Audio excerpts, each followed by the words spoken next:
it's resisting that electrical flow that we're trying to produce with the voltage, which is also going to affect the amperage that flows through the circuit. All three of these are directly related together. Remember that the E stands for voltage, the I stands for amperage, and the R stands for resistance. All right, let's put this all together. The picture I keep showing you is a formula, and it's an easy way to remember this relationship. We have E on top of a division line, and then down below it is the I and the R. Now they're smushed together, and that would be implied multiplication. But just to make it easy to understand while we're laying the basics here, I went ahead and put the multiplication sign in between it. And what this relationship is saying is that as long as we know any of the two, we can always find the unknown. Now, if you're like me, I don't like a ton of math, but thankfully all the math in this program is 6th grade math. If I can do it, you can do it, trust me. And what this relationship states is that I know if I know any of the two, I can always solve for the unknown. If I know I and R, I can just multiply. If I know E and R, I can just divide and it'll let me know what I is. If I know I and E, I can just divide and it'll let me know what R is. And we're going to break this down piece by piece and show you that you can do it.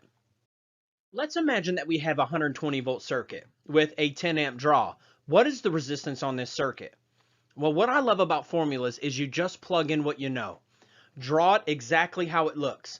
I put my 120 on top, I know my current, I set it up in this manner, then all I have to do is divide. I divide 120 by 10, and it lets me know that there should be 12 ohms of resistance on this circuit. Meaning I should be able to put my amp clamp out and read 10.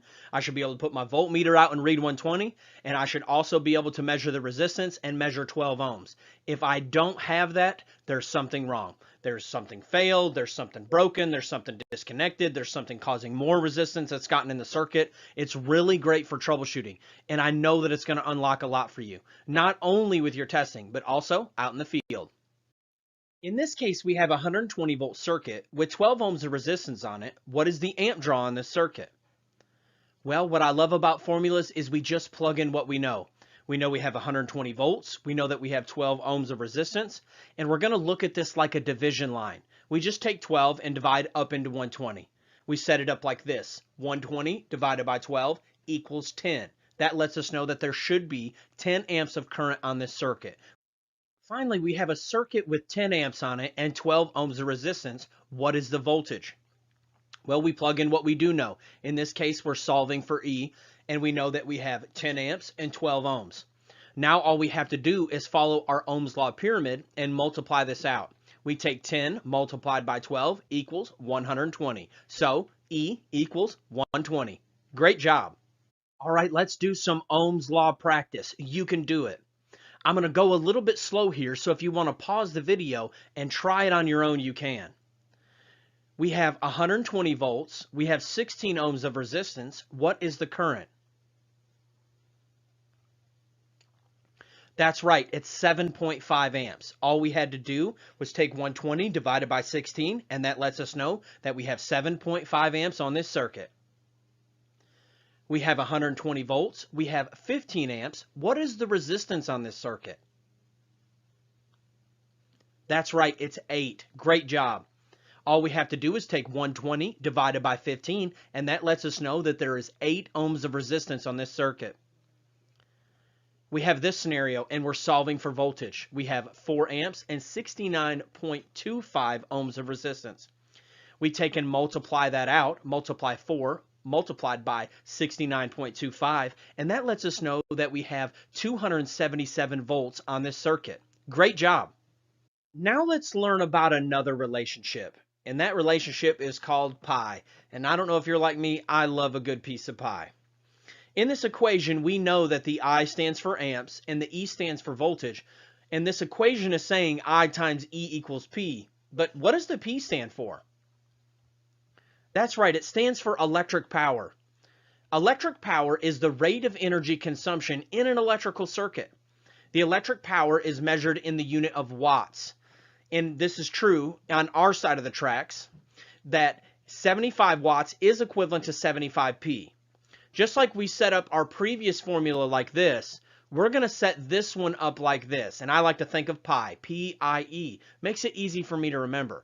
And just like in the other formula, as long as we know two of the three, we can always solve for the unknown.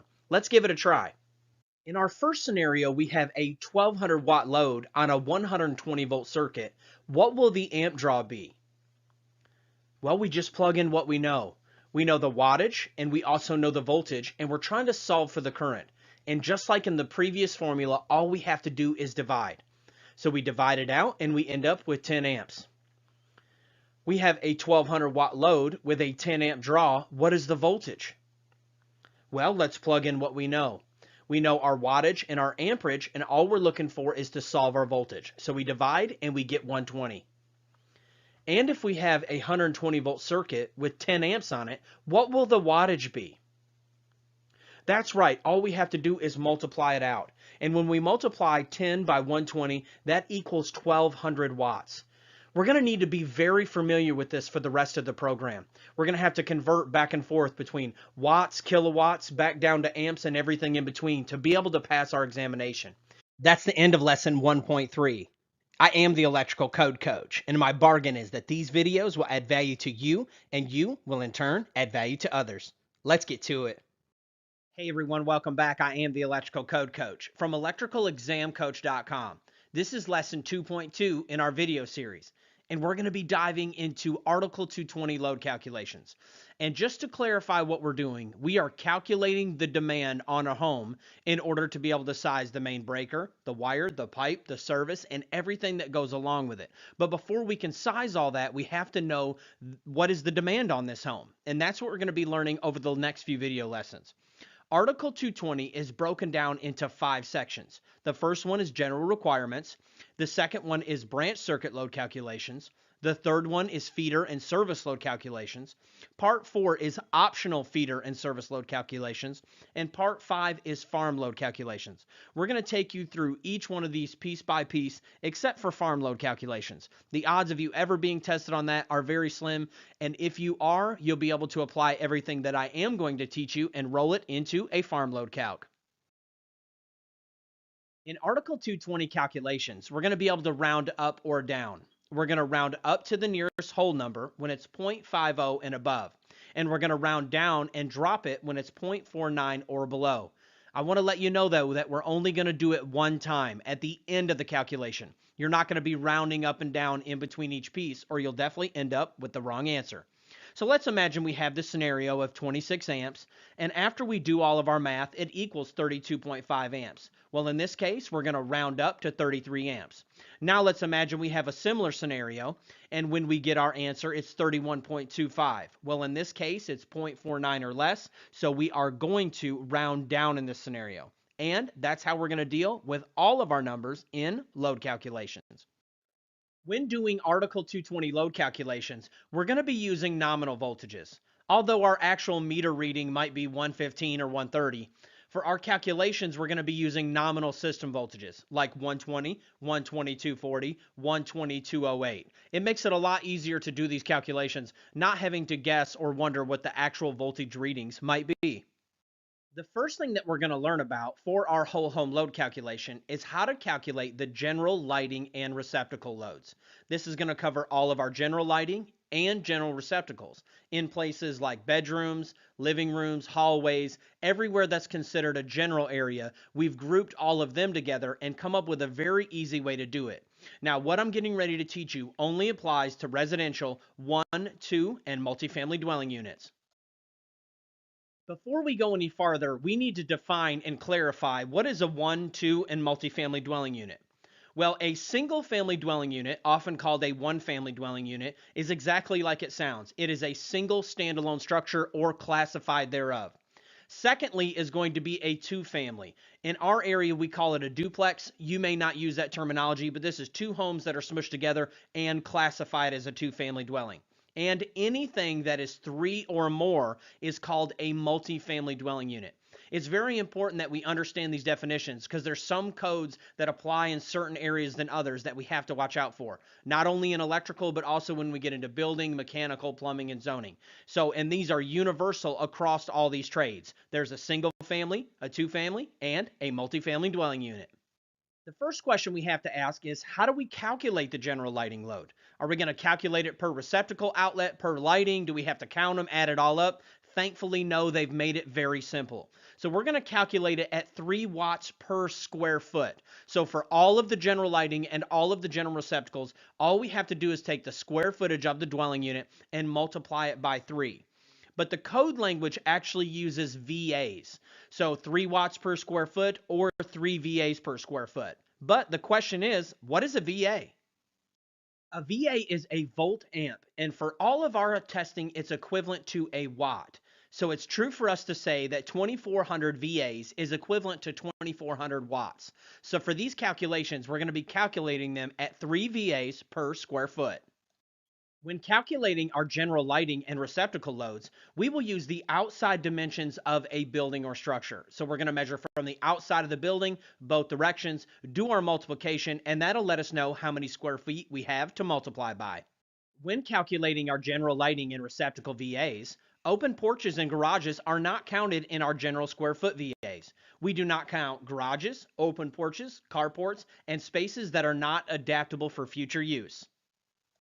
How many VAs would you calculate before demand factors? Now, let me stop right there. I haven't taught you what a demand factor is yet, so I'm not going to teach you how to apply it to this part of the load calc because it's really the most complicated, especially if you don't know what a demand factor is. I'm going to teach you a little bit at a time what a demand factor is, and by the time we round back around to teach you how to do it, you'll be a pro at it.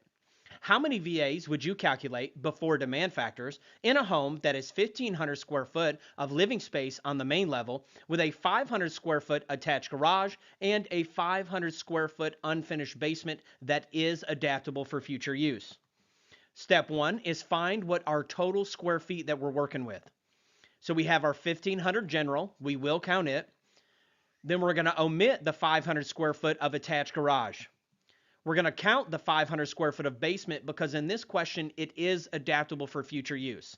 In your testing, it'll say either or, and in the real world, it's almost always adaptable for future use, but you can work that out with your local electrical inspector. So all we have to do is total all that up. That gives us 2,000 square feet. Then we take our 2,000 square feet multiplied by 3 VAs per square foot, and we're going to select D. Great job. How many VAs would you calculate before demand factors in a home that is 2,800 square foot of living space on the main level with a 500 square foot upstairs bonus room and 500 square feet of open front porch? First thing we're going to do is total our square feet. Of course, we're going to count the 2,800 of general, but what about this bonus room business? Yes, we will count the 500 square foot of bonus room. I want to note that the bonus room is a part of the general square foot, but the question makers will put things like this in your test to throw you off. Then we are going to omit the open front porch. We total all this up and we get 3,300. Now we take our square feet multiplied by 3 VAs per square foot, and we're going to select C. Now that we've learned about our 3 VAs per square foot, now we have to learn about what's called our small appliance and laundry circuit VAs. In every whole dwelling unit calculation, we're going to have 2 small appliance branch circuits calculated at 1,500 VAs each, and 1 laundry circuit calculated at 1,500 VAs each for a total of 4,500 VAs. Now this is something that we're only going to do and attach it to the general lighting load and receptacles before demand factors. We're only going to do it when we're doing a whole house load calc. We are not going to add it on to something like an individual dryer or an individual range. Those are calculated individually. This is only when we're doing a whole home load calc. And once we start doing them, I will make sure to reiterate to you so you understand when and how to apply this. The easiest way to do it is anytime you're doing a whole dwelling unit load calculation is you take your square foot and you multiply it by 3 VAs per square foot. Let's imagine we had this 2,000 square foot house multiplied by 3 VAs equals 6,000 square foot. Then you just tack on the 4,500. It's for the 2 small appliance and the 1 laundry circuit. And you're only going to tack it on if you're doing a whole home load calc. All right, y'all, that's it for lesson 2. You can head over to electricalexamcoach.com to unlock the pro version and all of the quizzes and practice tests. Let's get to it. Hey everyone, welcome back. I am the Electrical Code Coach, and this is lesson 2.3 at electricalexamcoach.com. Today we're going to be learning about fixed appliances and how they work into a whole house load calculation. Fixed appliances include things like dishwashers in this picture, but it also includes things like garbage disposals, water heaters, central vacuum systems, and microwaves, and pretty much any other appliance once it's fixed. You'll notice in this bottom right-hand picture that there's 2 microwaves. One is not fixed, and the other one is fixed. And when you fix it to the wall or fix it so it can't move, either with plumbing or mechanical vents or anything else, it now becomes a fixed appliance. And there's a special way that they calculate them when doing a whole home load calculation. What it does not include is it does not include dryers or ranges. We're actually going to deal with those separately. So this includes all other fixed appliances except for dryers and ranges. Let's get to it. Before we dive into the calculations, let's learn about demand factors. We're going to be using them for the rest of the program. A demand factor is a multiplier that the code will use to decrease or increase the total calculated demand. The question is, will they use all 4 of these appliances at the same time? And the answer is no. So the code makers have made it so we can reduce the overall demand. Instead of just counting them watt for watt, they've made some multipliers that allows us to reduce the demand that we calculate. And remember, if we have less amps, we could have a smaller service. If we have smaller service, we could have smaller pipe, smaller wire, and a smaller overall cost of the job. The small appliance 75% rule works like this. Where 4 or more appliances are fixed in place, you can apply a 75% demand factor to the total calculated load of the appliances. I do want to note again that this excludes dryers and ranges. We're going to learn how to calculate those separately later in the program. So let's imagine that we have these appliances. And the question is, how do we calculate them all together to turn it into amps and later size our service, which sizes our wire and our pipe? What we're going to do first is find our total connected load. So we're going to go ahead and total all these up, and that equals 6,800. Then we're going to stop and check for demand factors. Step 1 in all load calculations is to get the total connected load. Then we're going to check for demand factors. And in this case, we can apply the 4 or more 75% rule. We take 6,800 multiplied by 0.75, and that gives us a new reduced load of 5,100 watts. And that's what we would take and add to our whole home load calculation. How many VAs would you calculate for a single family dwelling that has the following appliances: a 4,200 VA water heater, a 1,000 VA disposal, and an 1,100 VA dishwasher? First, we're going to find the total connected load. We total all that up, it equals 6,300 VAs. Now, we check for demand factors. In this case, we only have 3 appliances, so the 75% rule does not apply, and all we have to do is take our total. I do want to note that one of the 4 choices was as if you had incorrectly applied the 75% rule. In this case, because we only have 3, we don't apply any demand factor at all, and we take the total connected load at 6,300. Great job. How many VAs would you calculate for a single family dwelling in Dallas, Texas that has the following appliances: a 4,200 VA main water heater, a 3,500 VA additional water heater for the basement, a 1,000 VA disposal, and an 1,100 VA dishwasher? First, we're going to find our total connected load. We take and total it up, and it equals 9,800. Now, we check for demand factors. Sure enough, we have 4 or more fixed appliances, so we can apply the 75% rule. We take 9,800 multiplied by 0.75. That gives us a new reduced load of 7,350 VAs.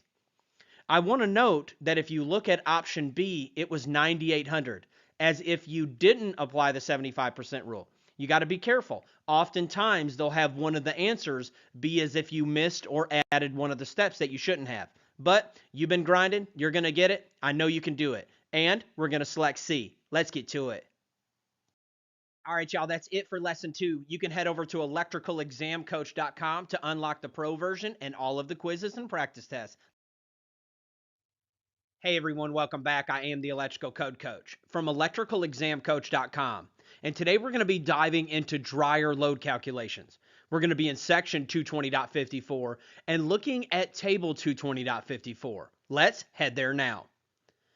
When we get to table 220.54, we're always going to read our black bold heading to make sure we're in the right table. Great, I feel like we are. We're going to start on the left-hand side and find our number of dryers. Then we're going to use a straight edge and come over and find our demand factor in percentage. I want to make an important distinction at this point in the program. You have to be very careful with these titles right here. Sometimes they're listed in a replacement value and it just says demand. And in other tables, it'll say a demand factor in percentage. And we've learned that that is just a multiplier. Section 220.54 lets us know that dryers must be calculated at a 5,000 VA minimum or the nameplate rating, whichever is greater. Now, let's learn what a nameplate is. Equipment nameplates. A plate mounted on the equipment or engraved in the equipment that is stating its voltage, amperage, horsepower, and or its wattage. Now, it may only have a few of these, but as we've learned in previous lessons, we can apply Ohm's law to find the unknown. Now that we're dealing with larger wattage appliances, we want to make something clear before we move on. We remember that 1 VA is equivalent to 1 watt, but what is a kVA? In our testing, it's the same as a kW, which is a kilowatt, which equals 1,000 watts. So it's true to say that 1 kVA is 1 kW for all of our testing. Now let's imagine that we have a dryer, and this dryer is a 5 kW. Well, it's also true to say that it's 5,000 watts. And at the same time, if they say that it was 5 kVA, it's also true to say that it's 5,000 VAs. Let's practice converting back and forth very quickly. Let's go from kVA to VA. So if we had 5 kVA and we wanted to go to VA, all we would have to do is take and multiply by 1,000, and that would equal 5,000 VAs. And the same if we wanted to go from VA to kVA, all we have to do is divide by 1,000, and it'll convert it over to kVA. You'll get very familiar with this and won't have to do any multiplying or dividing, but if you ever forget, that's all that you have to do. What is the total VA load you would calculate for one dryer with a nameplate rating of 4,500 watts? First, we find the total connected load. For this, we know that we have to do a 5,000 minimum or the nameplate, whichever is greater. So the 4,500 is gone and the 5,000 remains. Now, we check for demand factors. For this, we're going to head to table 220.54. And we're going to find that 1 through 4 dryers, it's at 100%, meaning that there is no demand factor. And we just select A. Great job. What is the total VA load you would calculate for one dryer rated at 5,200 VAs? First, we're going to find our total connected load. We know that we have to do a 5,000 minimum or the nameplate, whichever is larger. In this case, the nameplate's larger, so we're going to select 5,200. Now that we have our total connected load, we're going to check for demand factors. For this, we head to table 220.54. When we get there, we find that for 1 to 4 dryers, it's calculated at 100%. There is no demand factor. And we're going to select C. What is the total VA load you would calculate for one duplex with 1 dryer in each unit and a nameplate rating of 4,800 watts per unit? First thing we're going to do is we're going to find the total connected load. We know that it's a 5,000 minimum or the nameplate, whichever is larger. So the 4,800 is out and the 5,000 is in. Then we have to multiply it by our 2 units, and that gives us 10,000. Now we check for demand factors. For this, we head over to table 220.54. And we're going to find that 1 through 4 ranges is calculated at 100%. And we're going to select A. What is the total VA load you would calculate for an 11 apartment multifamily dwelling unit with 1 dryer per unit and a nameplate rating of 5,000 watts? First, we're going to find our total connected load. We know that it's a 5,000 minimum or the nameplate, whichever is larger. We take our 11 units, multiplied by 5,000, and that equals 55,000 VAs. Now we check for demand factors.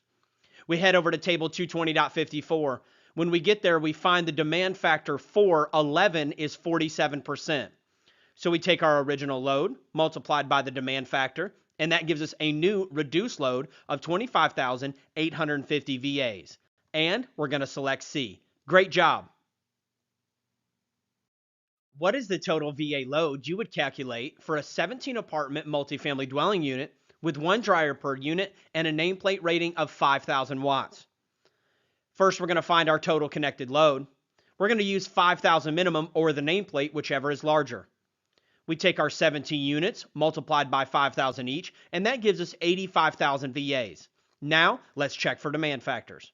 When we get to table 220.54, we're going to find that it's a 47% base minus 1% for each dryer past 11. So what we do is first have to figure out how many dryers we are past 11. We have 17 dryers minus the 11 base, and that lets us know that we're 6 past 11. Well, what this code is stating is that 47% was our base multiplier, and then what we're going to do is minus 1% for each one that we are past 11. We were 6 past 11, so we're going to take our 47% base minus 6, and that's going to give us a new demand factor of 41%. Now, all we have to do is multiply. We take our original load multiplied by 0.41, and that gives us a new reduced load of 34,850 VAs, and we're going to select B. Great job. That's the end of lesson 3.1. I want to encourage you and let you know that you're doing a great job and that you can do it. You can head over to electricalexamcoach.com to unlock all of the features in the pro version, including flashcards and practice quizzes. I want to let you know that I offer coaching 100% for free. All you have to do is just email me at electricalcodecoach@gmail.com. Let's get to it. Hey everyone, welcome back. I am the Electrical Code Coach from electricalexamcoach.com, and this is lesson 3.2 in our video series. Today we're going to be learning about how to calculate ranges and cooking equipment and how they fall into the whole house load calculation. We're going to be in section 220.55. We're also going to be in table 220.55. Let's get to it. When we get to table 220.55, we're going to read the black bold heading at the top of the table to make sure that we're in the right table. Then, starting on the left-hand side, we're going to find our number of ranges. 1, 2, 3, 4, 5, and so on and so forth. Then we're going to notice that there's 3 different columns. They're really in 2 different groups. It's column A and column B are grouped together under the demand factor in percentage column. And the reason that's so important for us to watch out is because column A and column B are multipliers. They're actual demand factors. But column C is a replacement value, and you'll understand more of what that means as we get farther through this video. Starting on the left-hand side in column A, this is when your individual range falls 3.4 or less kWs. In column B is when our ranges, the individual range itself, falls in between 3.5 and 8 3/4. Then column C is when our ranges are 8.76 through 12 kW. Then in the bottom left hand of the table, you're going to see some notes. And that's when we have a situation that doesn't fit into the normal table. And we're going to take it piece by piece. Let's get to it. How many VAs would you calculate for a 9 kW range in a single family dwelling? The first question we're going to ask is, what column does our individual range fall in? Well, ours is a 9 kW, so it's going to fall into column C because it's greater than 8.76, but not over 12. And column C is a replacement value. Now let's find our total connected load.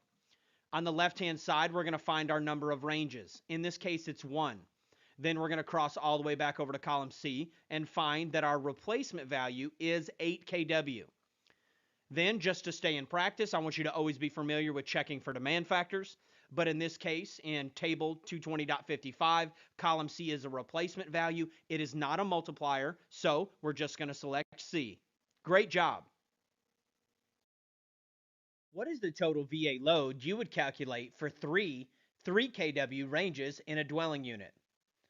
First question we're going to ask is, what column does our individual range fall in?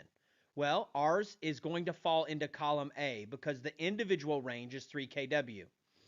So we know that we're going to be doing a demand factor. Now we can start from the beginning. First, find our total connected load. We take our 3 multiplied by 3 kW, and that equals 9 kW.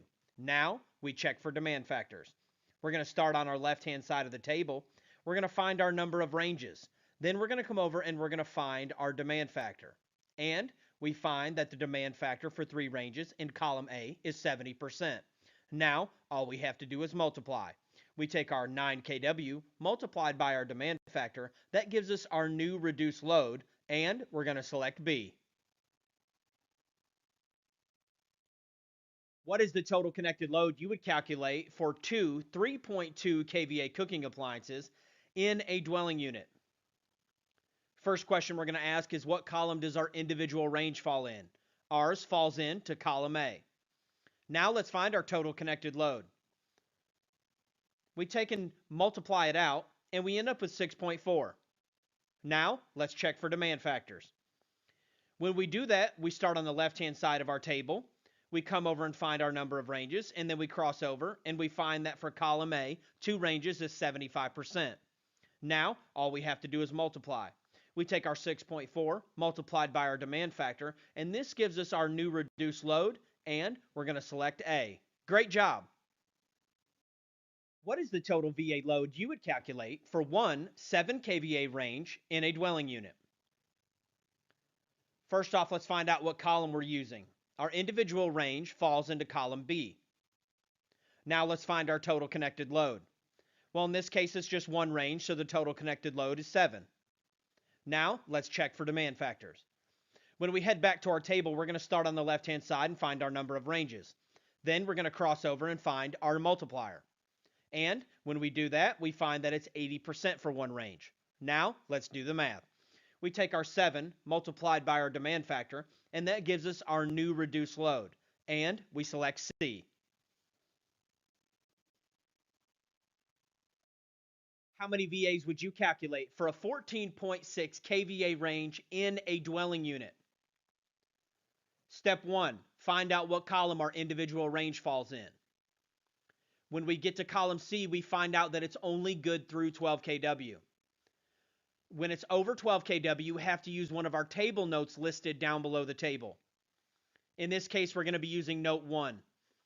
Note 1 says that when you have ranges that are 12 through 27 kVA, what we're going to do is increase that column C value by 5% for each kW that we are past 12.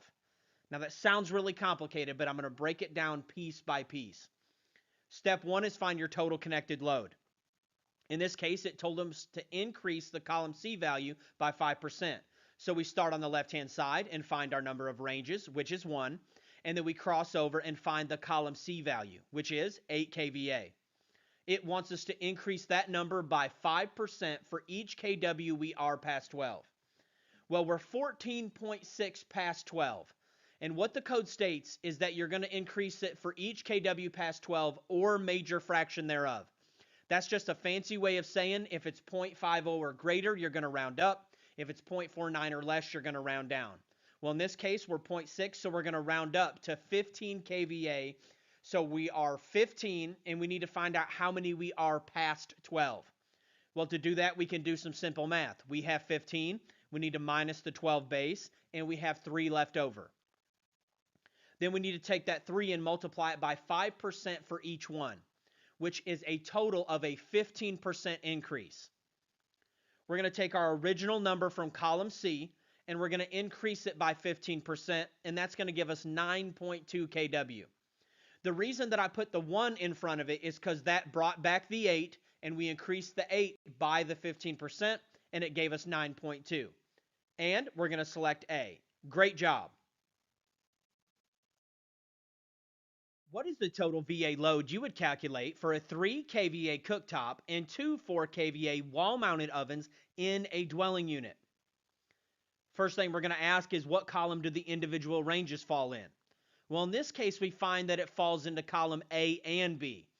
This question is very simple. All you have to do is treat the column A ranges individually, the column B ranges individually, and then total them together.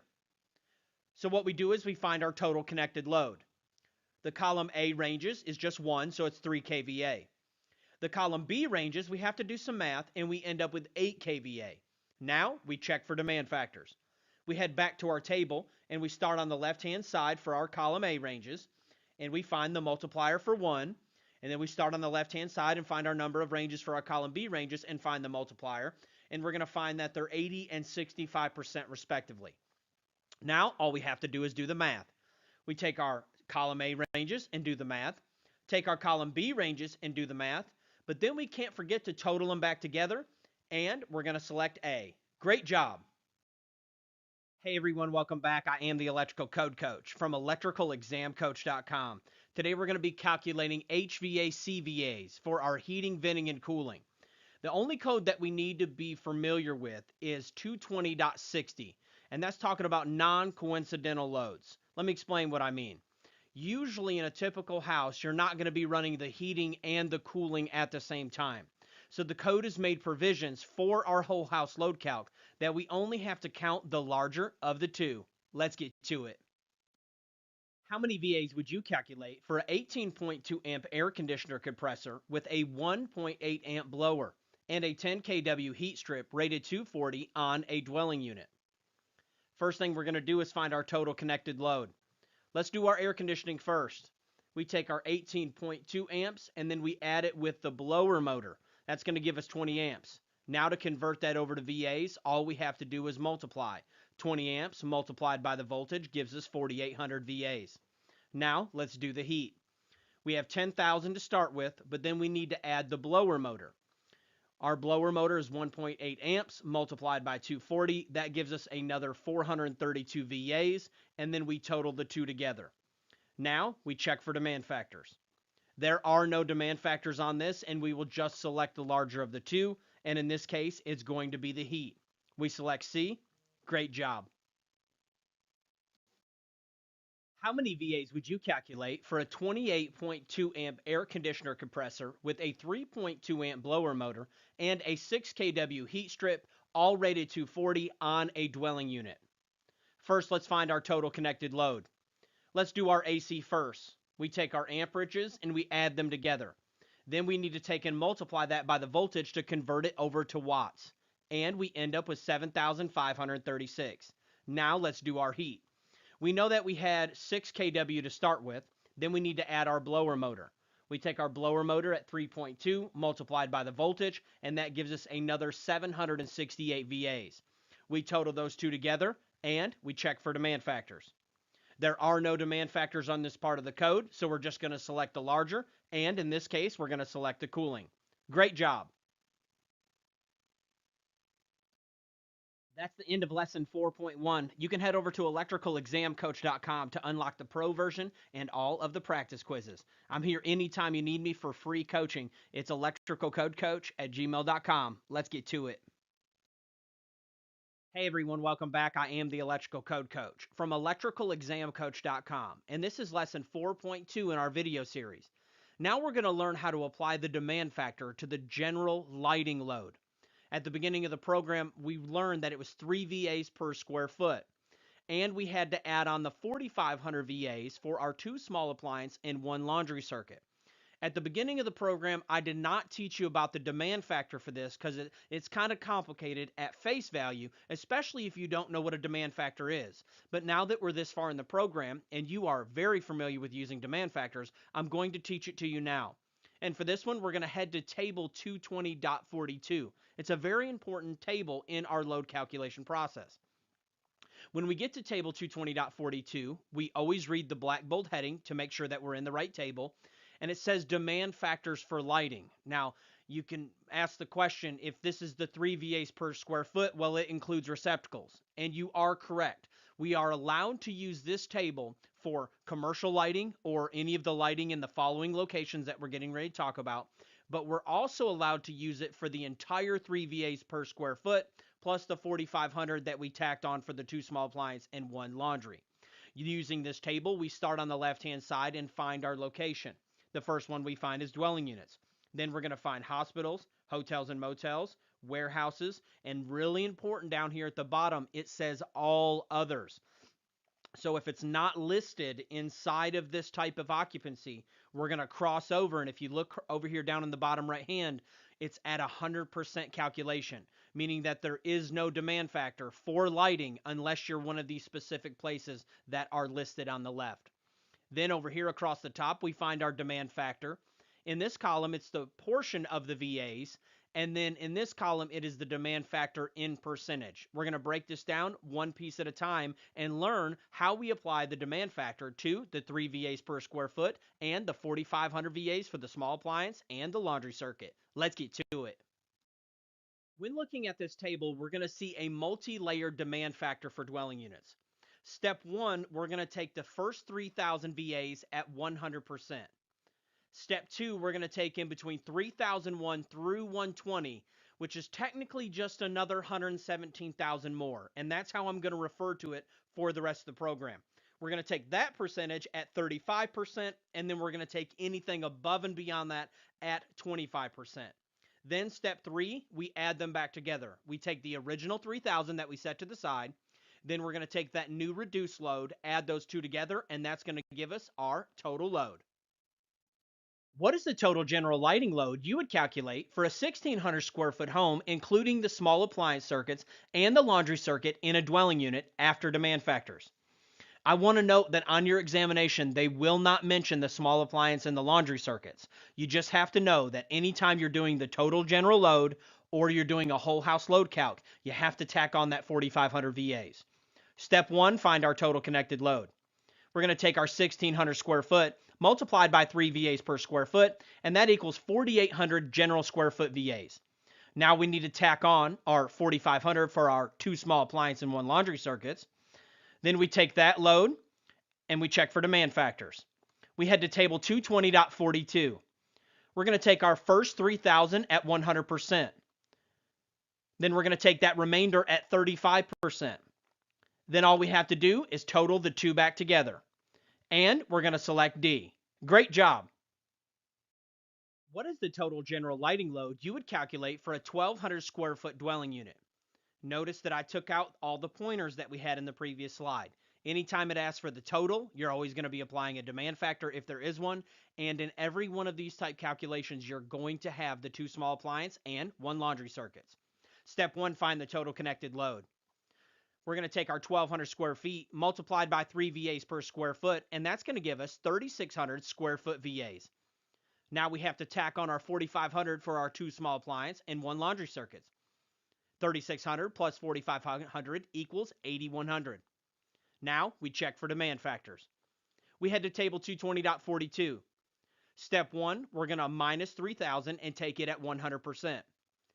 Step 2, we're going to multiply that by 0.35. All we have to do now is add them back together, and we end up with a new reduced load of 4,785 VAs, and we select A. Great job. That's the end of lesson 4.2. You can head over to electricalexamcoach.com to unlock all the quizzes, flashcards, and everything else that comes with the pro version. I offer my coaching 100% for free. All you have to do is email me at electricalcodecoach@gmail.com. Let's get to it. Hey everyone, welcome back. I am the Electrical Code Coach from electricalexamcoach.com, and this is lesson 4.3 in our video series. And today we're going to be tying all these pieces together that we've been learning about the whole home load calculation. We're going to learn how to take our general, our fixed appliances, our dryer, our range, our HVAC, and turn it into our whole home demand. Let's get to it. What is the total VA demand you would calculate for a 1,600 square foot home with the following loads?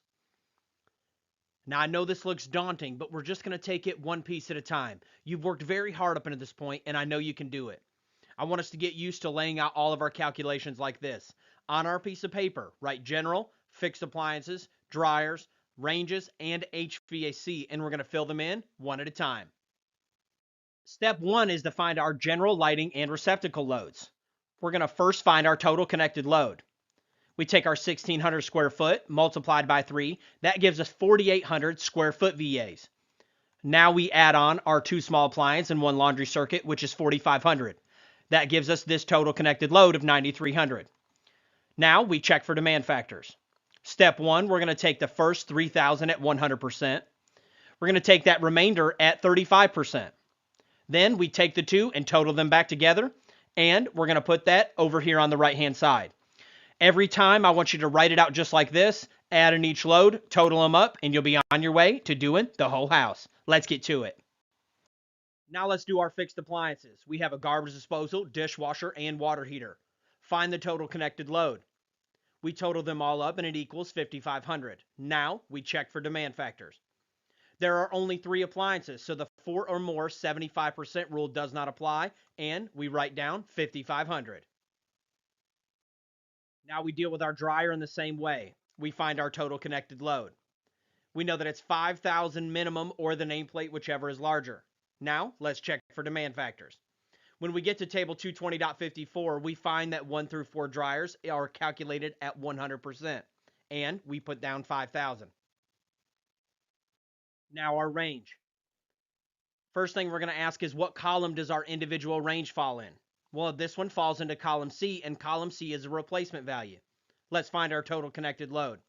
We start on the left-hand side of the table. We find our number of ranges, and then we cross over to column C, and it's 8,000. Now we check for demand factors.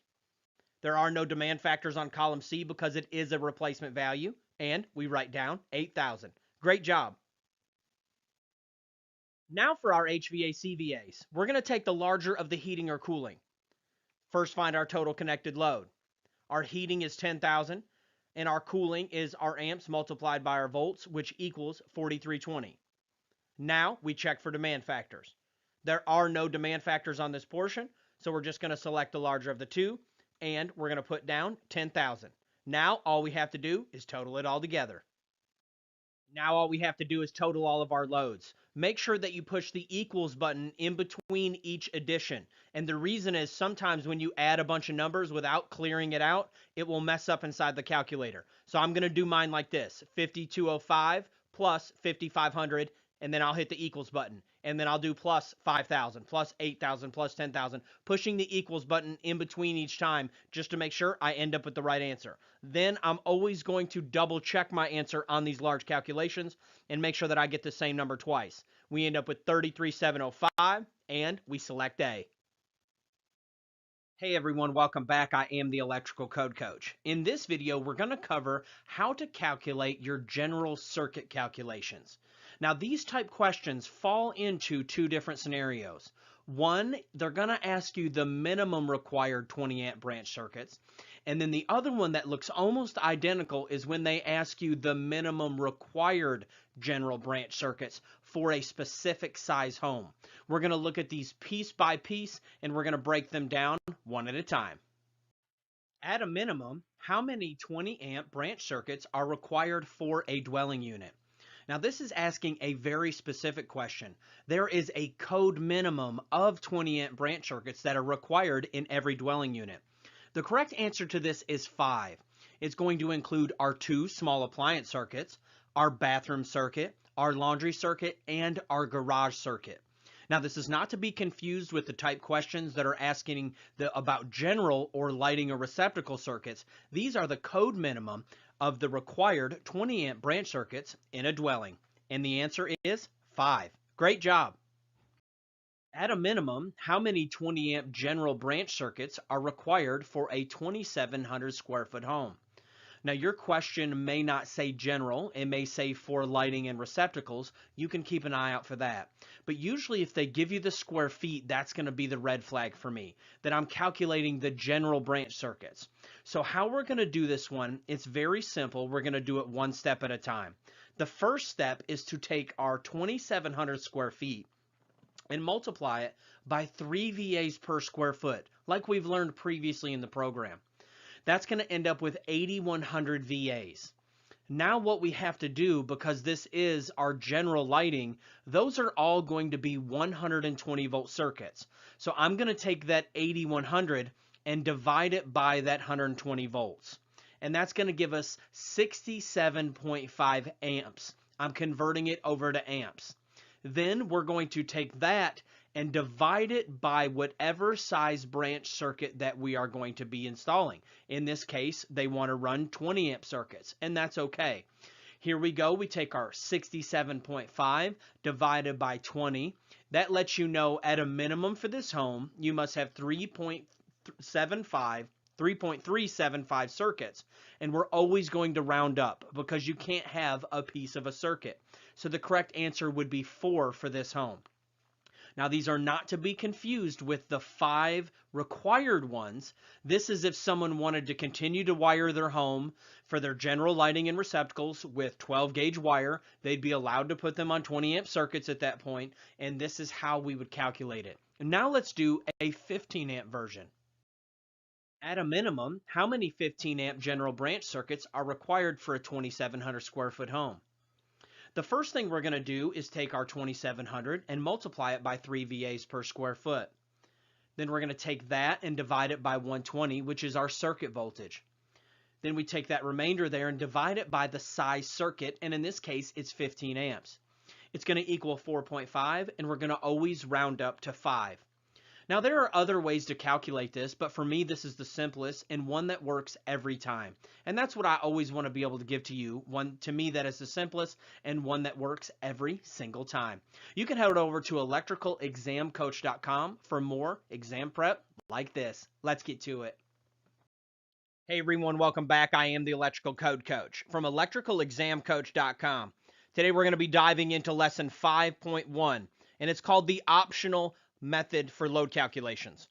When I hear the word optional, I think either or, but this is actually a whole nother method for doing load calculations, and its name just happens to be the optional method. Everything I've taught you up until this point is called the standard method. In the absence of a method listed on your test, you're always going to default to the standard method. And thankfully, you'll never get an optional method question unless it states the word using the optional method. It's so important that we know that. We're going to find all these rules laid out in 220.82. Specifically, we're going to be focusing in part B. It's very simple. It took me about 6 videos to teach you how to do the standard method. It's only going to take me 1 to teach you the optional method. We're still going to do our 3 VAs per square foot and our 4,500 VAs for our 2 small appliance and 1 laundry. Then we're going to take that and take the nameplate of all appliances, and we're going to apply 1 demand factor. Then that's going to give us our new reduced load. Now all we have left to do is total our HVAC. We're going to take the larger of the heating or cooling. We add that back to that reduced load from above, and we're going to have our total connected load. It's that simple. We're going to take it 1 piece at a time, and then we're going to put all the pieces together. Let's get to it. The optional calculations that we're about to learn apply only to a single-family dwelling unit. The optional method for a multifamily dwelling unit is very similar, just uses different tables and different demand factors in a little bit different way, and we'll learn all about that a little bit later in the program. Step 1 with any load calculation, whether standard or optional, is to get our general lighting demand. We're going to do our square foot VAs just like we did before. We take our square foot. Let's imagine we have a 1,600 square foot house. We multiply that by 3 VAs per square foot. That gives us 4,800.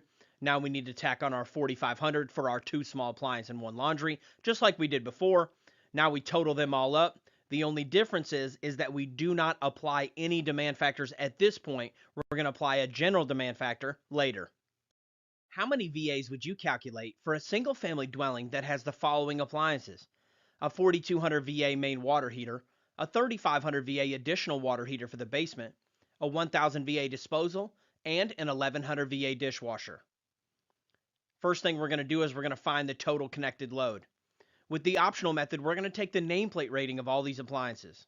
Now, let's check for demand factors. There are no demand factors yet at this portion of the calculation. All we're going to do is total up all these appliances, and then we'll apply 1 general demand factor here in just a little bit. And we select B. Great job. How many VAs would you calculate for a 4,800 watt dryer in a dwelling unit using the optional method? First, we're going to find our total connected load. With the optional method, we're going to use the nameplate rating of all of our appliances. We check for demand factors, and there are no demand factors yet at this portion of the process, and we select C.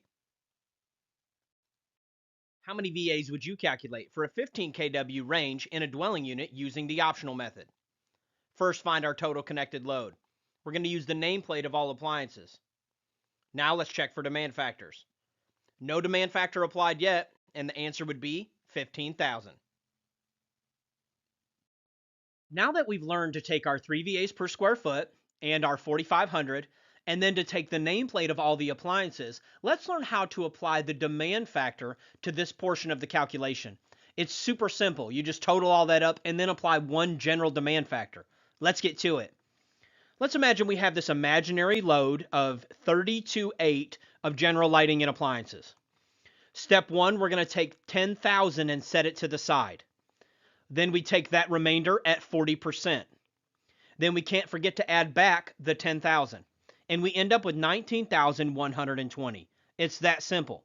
Then all we have to do from there is calculate the heating, like we're getting ready to learn, heating and cooling. We're going to choose the larger of the two, and then we total those two numbers together, and that's our whole home load calc.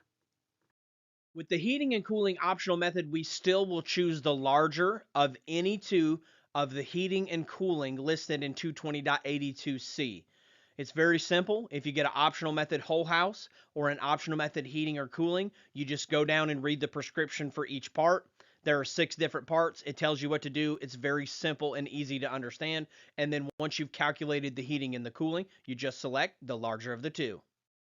What is the total VA demand you would calculate for a 1,600 square foot home with the following loads using the optional method? I want you to take a minute and write all these down. That way you can follow along as I go through each screen. It's very similar to our standard method question. It's just going to go a whole lot smoother and a whole lot quicker. Step 1 with any load calculation, whether standard or optional, is to get our general lighting demand. We're going to do our square foot VAs just like we did before. We take our square foot. Let's imagine we have a 1,600 square foot house. We multiply that by 3 VAs per square foot. That gives us 4,800. Now we need to tack on our 4,500 for our 2 small appliances and 1 laundry, just like we did before. Now we total them all up. The only difference is that we do not apply any demand factors at this point. We're going to apply a general demand factor later. Now that we've got our general, all we have to do is find the nameplate rating of all of our appliances. We have them listed out here. We total them together, and that equals 21,300 VAs. Total those two together, and now we're ready to apply our demand factor to this portion of the load calculation. We take our first 10,000 at 100%. We take the remainder at 40%, and we can't forget to add them back together. Now let's go do our HVAC. Now that we have our new reduced load, let's add in our HVAC. We're going to select the larger of the heating or cooling. We work all the math out, and clearly the heat is much larger. We're going to take and add that to the party. After we do, we're going to have a total connected load of 28,240 VAs. Great job. All right, y'all, that's it for this lesson. You can head over to electricalexamcoach.com to unlock the pro version and the unlimited testing center. We also offer our full program on USB drive and DVD, so you can watch it offline and without commercials virtually anywhere. It also includes the MP3 files of all the lessons, so if you just want to listen to them as you drive down the road or while you're on the job site, you can do that. You can check out all that in the link in the description below. Most importantly, I want you to know that I offer 100% free coaching in life and in business. Just email me at electricalcodecoach@gmail.com. I just want to see you guys win. Let's get to it. Hey everyone, welcome back. I am the Electrical Code Coach from electricalexamcoach.com. And this is lesson 5.2 in our video series. We're going to be in section 220.14, and we're going to be doing a good overview and a great foundation of commercial load calculations. Later in the program, if you'd like to do some more obscure, more rare commercial load calculations, you'll have the opportunity to do that as well. Let's get to it. How many VAs would you calculate for 7 branch circuits where each branch circuit was dedicated for signs and outline lighting in a commercial building? Step 1, find our total connected load. For this, we're going to go to 220.14f, and it lets us know that for each circuit, it's going to be 1,200 VAs per circuit. We have 7 circuits multiplied by 1,200 equals 8,400 VAs. Now, let's check for demand factors. Anytime you're doing commercial lighting, you're going to go to table 220.42 if you're in the 17 or the 20, or table 220.45 if you're in the 23. Same table, different title. And when we get there, we're going to start on the left-hand side of this table, and we're going to look for our type of occupancy. It does not mention a generic commercial building. It only mentions dwelling units, hotels and motels, so on and so forth. So if your area is not listed, you have to go down to the bottom to all locations not specified below. Then we cross over and find out that there is no demand factor when you're dealing with this type of lighting, and we're going to select C. Great job. There are two 25-foot sections of show window lighting in a bookstore front in Johnson City. What is the branch circuit VA load that you would calculate? Step 1, we're going to find our total connected load. For this, we're going to head to 220.14G. It's going to let us know that it's 200 VA per linear foot. We take our 50 feet multiplied by 200 VAs each. That's going to give us a starting connected load of 10,000 VAs. Now we check for demand factors. We're going to head over to that same table and we're going to look for our type of occupancy here on the left. And we're not going to find it. We're going to find that we cross over and that it's 100%. So there's no demand factor applied. And we're going to select B. Great job. For commercial occupancies, what is the calculated receptacle outlet load per yoke? First, we're going to find our total connected load. For that, we're going to head to 220.14I, and it's going to let us know that it's 180 VAs per yoke. But the question is, what is a yoke? This is a yoke. Starting on the left-hand side, it's also a device strap. It's what holds all the pieces together. What this code is stating is that whether we have a single, a duplex, or even this old school triplex here, each one of those would count as 180 VAs each. I like to think about it as each gang counting as 180 VAs. So if I have a single gang box, it's 180 VAs. If I have a two gang box and they're both containing receptacles on each side, it would count as 180 VAs per gang, and so on and so forth as you went to 3 and 4 gangs. Anytime you're dealing with a device strap, whether it has 1, 2, or 3 receptacles on it, it's 180 VAs per yoke. Now, let's check for demand factors.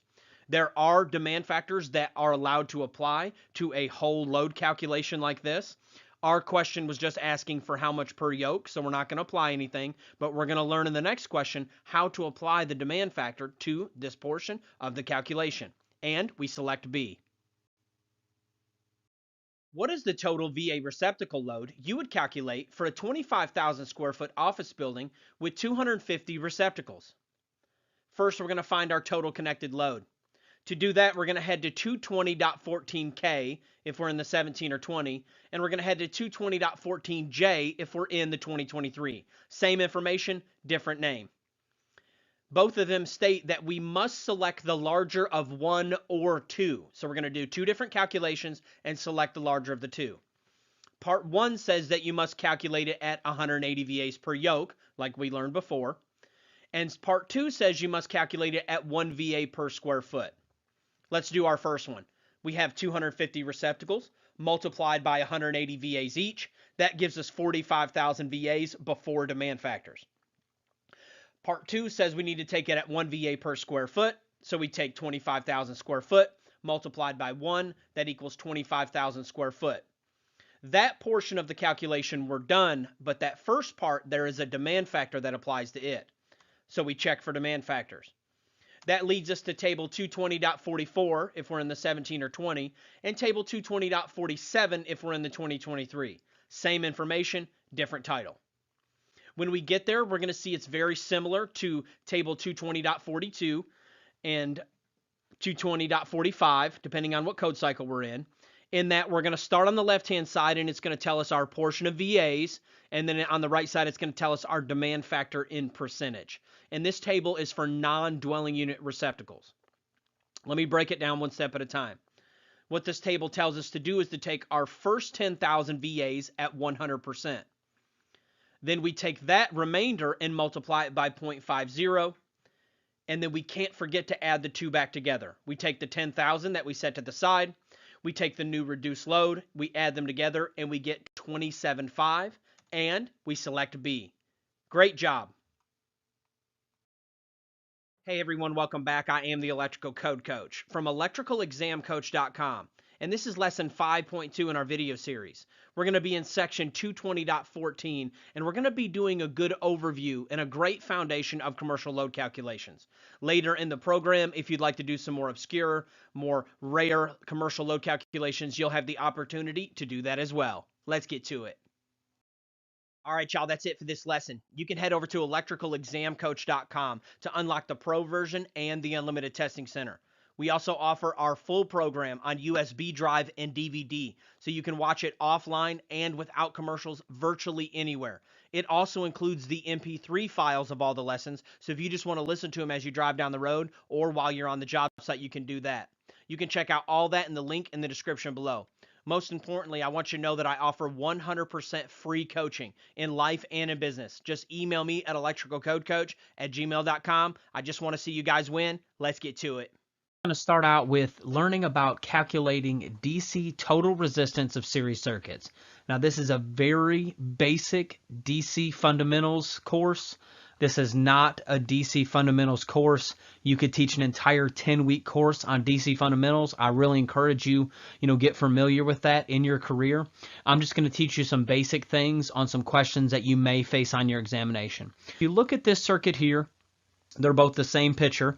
If you look at it, you have the battery symbol there, and we're going to go with conventional flow, saying it flows from the positive through the resistors to the negative. Electron flow would be from the negative to the positive. But our example here shows it from the positive, going through the resistors, coming back, through the negative. We're going to learn how to calculate total resistance of DC circuits. We're also going to learn how to calculate voltage drop across the DC circuit. The total resistance of a series circuit is equal to the sum of the individual resistances. RT, which just means resistance total, is equal to R1 plus R2 plus R3, and so on and so forth, however many resistors you have. We have a 12-volt battery in this case. We have 3 ohms on R1, 3 ohms on R2. So this is going to give us an RT of 6 ohms. So RT is equal to the total of all the resistors. In this case, R1 is 9 ohms, R2 is 4 ohms, so RT is going to be 13 ohms. Now let's learn about voltage drop of series circuits. First, we must calculate what the amp draw is on the circuit. If we know the voltage in the resistance, how could we calculate the amperage? We learned in week 2, part 1 about Ohm's law. First, we must get the total resistance and then apply Ohm's law. So in this case, it is 9 plus 4. It's going to be 13 ohms.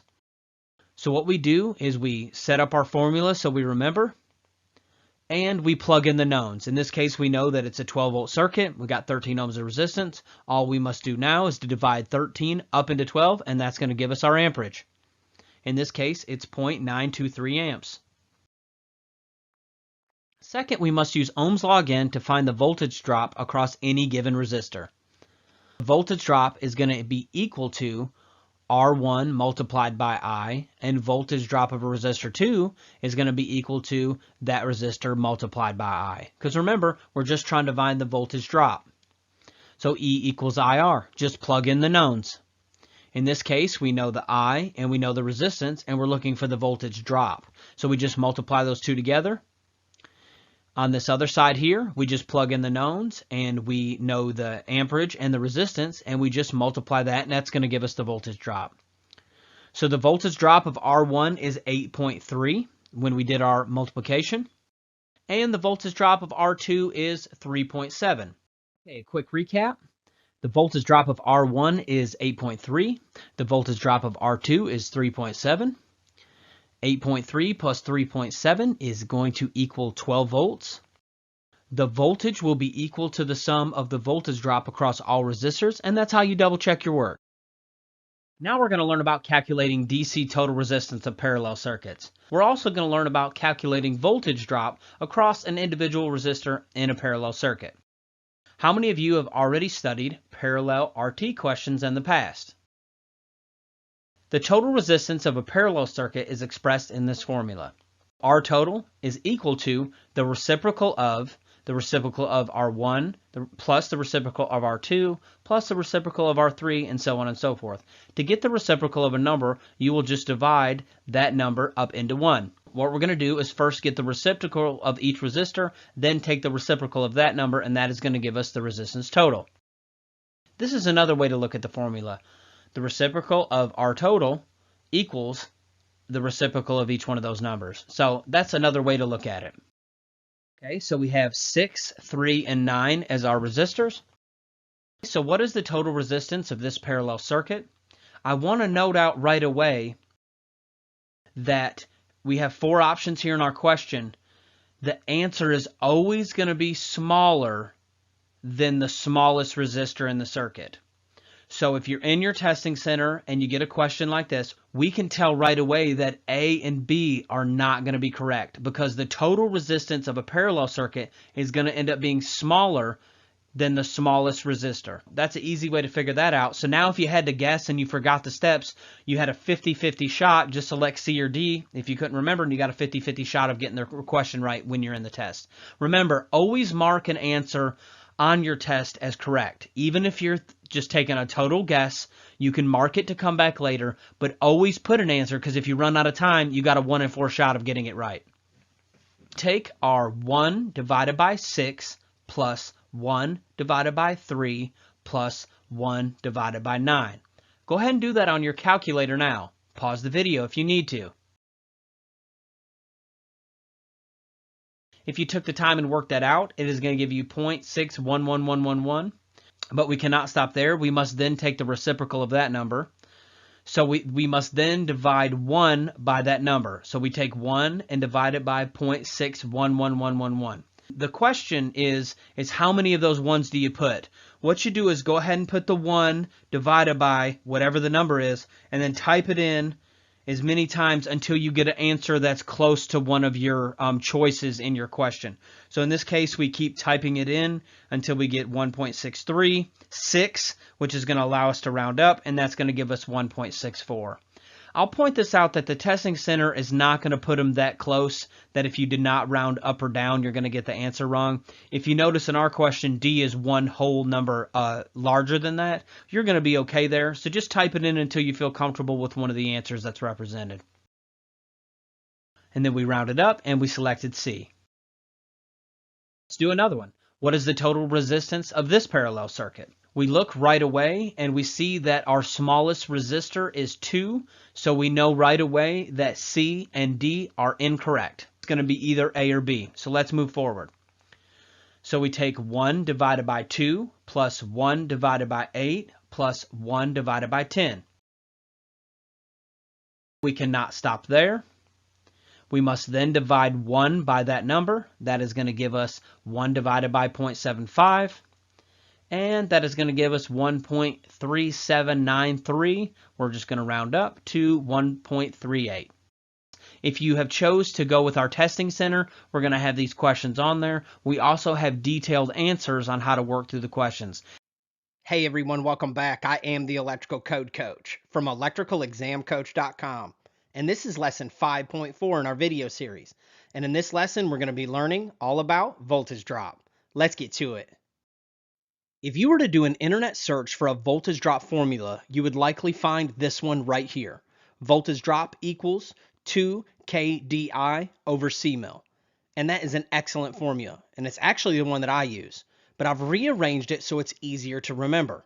I do it like this. 2 kid over C mil. Easy to remember and easy to plug in. And what this is, just like previously in the program, this is implied multiplication.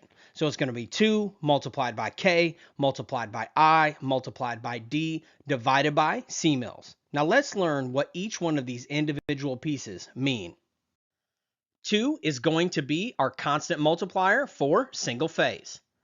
If we're doing 3-phase, we're going to use 1.732 as our multiplier. K is going to be the K factor. And I want you to think of it like a multiplier for your wire. For copper, it's 12.9, and aluminum, it's 21.2. Don't worry about remembering all this. If you're able to bring in uglies into your test, it has it in there. Your state might allow you to write inside your book. You can just write it in there. And if you have to do it like I did, you'll just go into the exam, and the first thing you'll do is write it down on your scratch piece of paper. I is your current in amperes, and D is going to be your distance. And you don't have to put it both ways. It's whatever distance the question says, you can plug it in one time. That's why I love this formula. And the C mills are going to be the circular mills of the wire. And we're going to teach you how to look up those. To find the C mills of a wire, we need to head to Chapter 9, Table 8. It's toward the back of the book in the Chapter 9 tables. Go ahead and head there now. When we get there, we find that there's a lot going on with the table, but just like every other table, we only need to focus on what we need to focus on. On the left-hand side, we're going to find our size of wire. And you'll notice all of your familiar friends, 14, 12, 10. Then it goes down into larger numbers like 3/0 and 4/0. Then it goes into the KC mills. And that's where we get those circular mills from, 250, 300, 350. In the next column over, we need to be sure to be in the area section because that's where we're going to get our circular mills value. Each wire has a circular mills value. And you'll notice for the first few wires that there's 2 sets of 12, 2 sets of 14, 2 sets of 10. But if you look over, the circular mills are the exact same size. So don't worry about if it's solid or stranded. Just go over to the circular mills. Make sure that you're in the area section under circular mills, and you'll find your value. You'll notice when you get down to 4/0 that the values stop. And the reason is because the left-hand side of this table, the 250, 300, and 350, are already showing you what the circular mills are in KC mills. So we have 250,000, 300,000, 350,000. So once you get past 4/0, you're going to get into 250, 300, 350, and all you have to do is add on the 3 zeros. What is the voltage drop of a 200 amp circuit using 4/0 copper conductors that is 225 foot long on a 120, 240 volt system? Step 1, we're going to write down our formula. I like to physically write it down on the piece of paper so I can go through one step at a time. Then I'm going to draw a large division line so I can put my inputs that need to be on top and then go look for my C mills. Let's start with 2. Is this a single phase or a 3-phase service? Well, this one is single phase, so it is going to be 2. Then I like to go ahead and put my X down for multiplication so I don't get my numbers mixed up. Then let's go to the K, and that's going to be dependent on the type of conductor. And in this case, it's copper. So the K factor for copper is 12.9. Now we need to look at I, which is current. We put down our X for our multiplier. We go to our question, and it's a 200 amp circuit. So we're going to put 200 down. Then we put our multiplier, and now we need to look for D. Well, our D is 225 foot, and we put that down. Now we need to find our circular mills. And for that, we're going to be looking for 4/0 in the table. When we head to Chapter 9, Table 8, we're going to start on the left-hand side and come down and find 4/0. Then we're going to cross over and we're going to find that it's 211600. Anytime it's a long number like that, I don't try to figure out my thousandths or tens, or I just say 211600 and I write that down. Then I write that down right under here. Now all we have to do is go to our calculator and plug it in. And all we have to do is plug in our values. We take 2 multiplied by 12.9 equals multiplied by 200 equals multiplied by 225 equals, and then we divide that by 211600. And it's as simple as that. That lets us know that we have a 5.48, which we would round up to 5.5 voltage drop on this circuit. And we select B. Great job. That's the end of lesson 5.4. You can head over to electricalexamcoach.com for more practice questions and lessons like these. Let's get to it. Hey everyone, welcome back. I am the Electrical Code Coach from electricalexamcoach.com.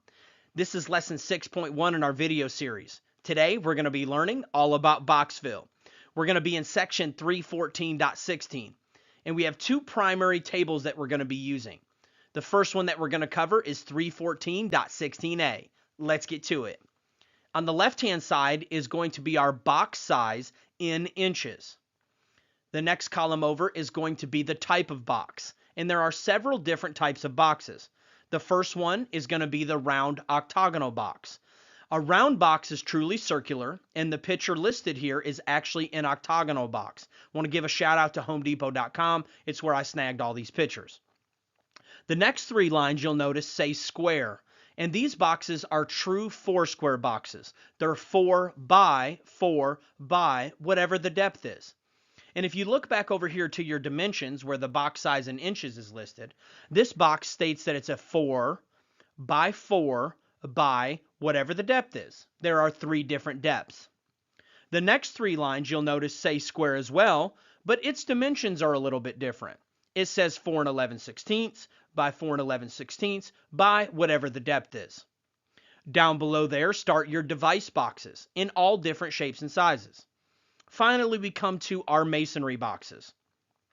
Listed below there, you're going to see different type of raised covers, which also give you a little bit more cubic inch volume inside of your box. The next column that we need to pay attention to is this middle one right here.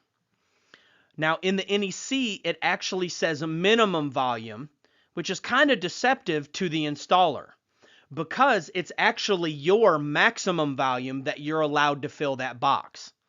And it's listed in cubic inches. That's all we're concerned with.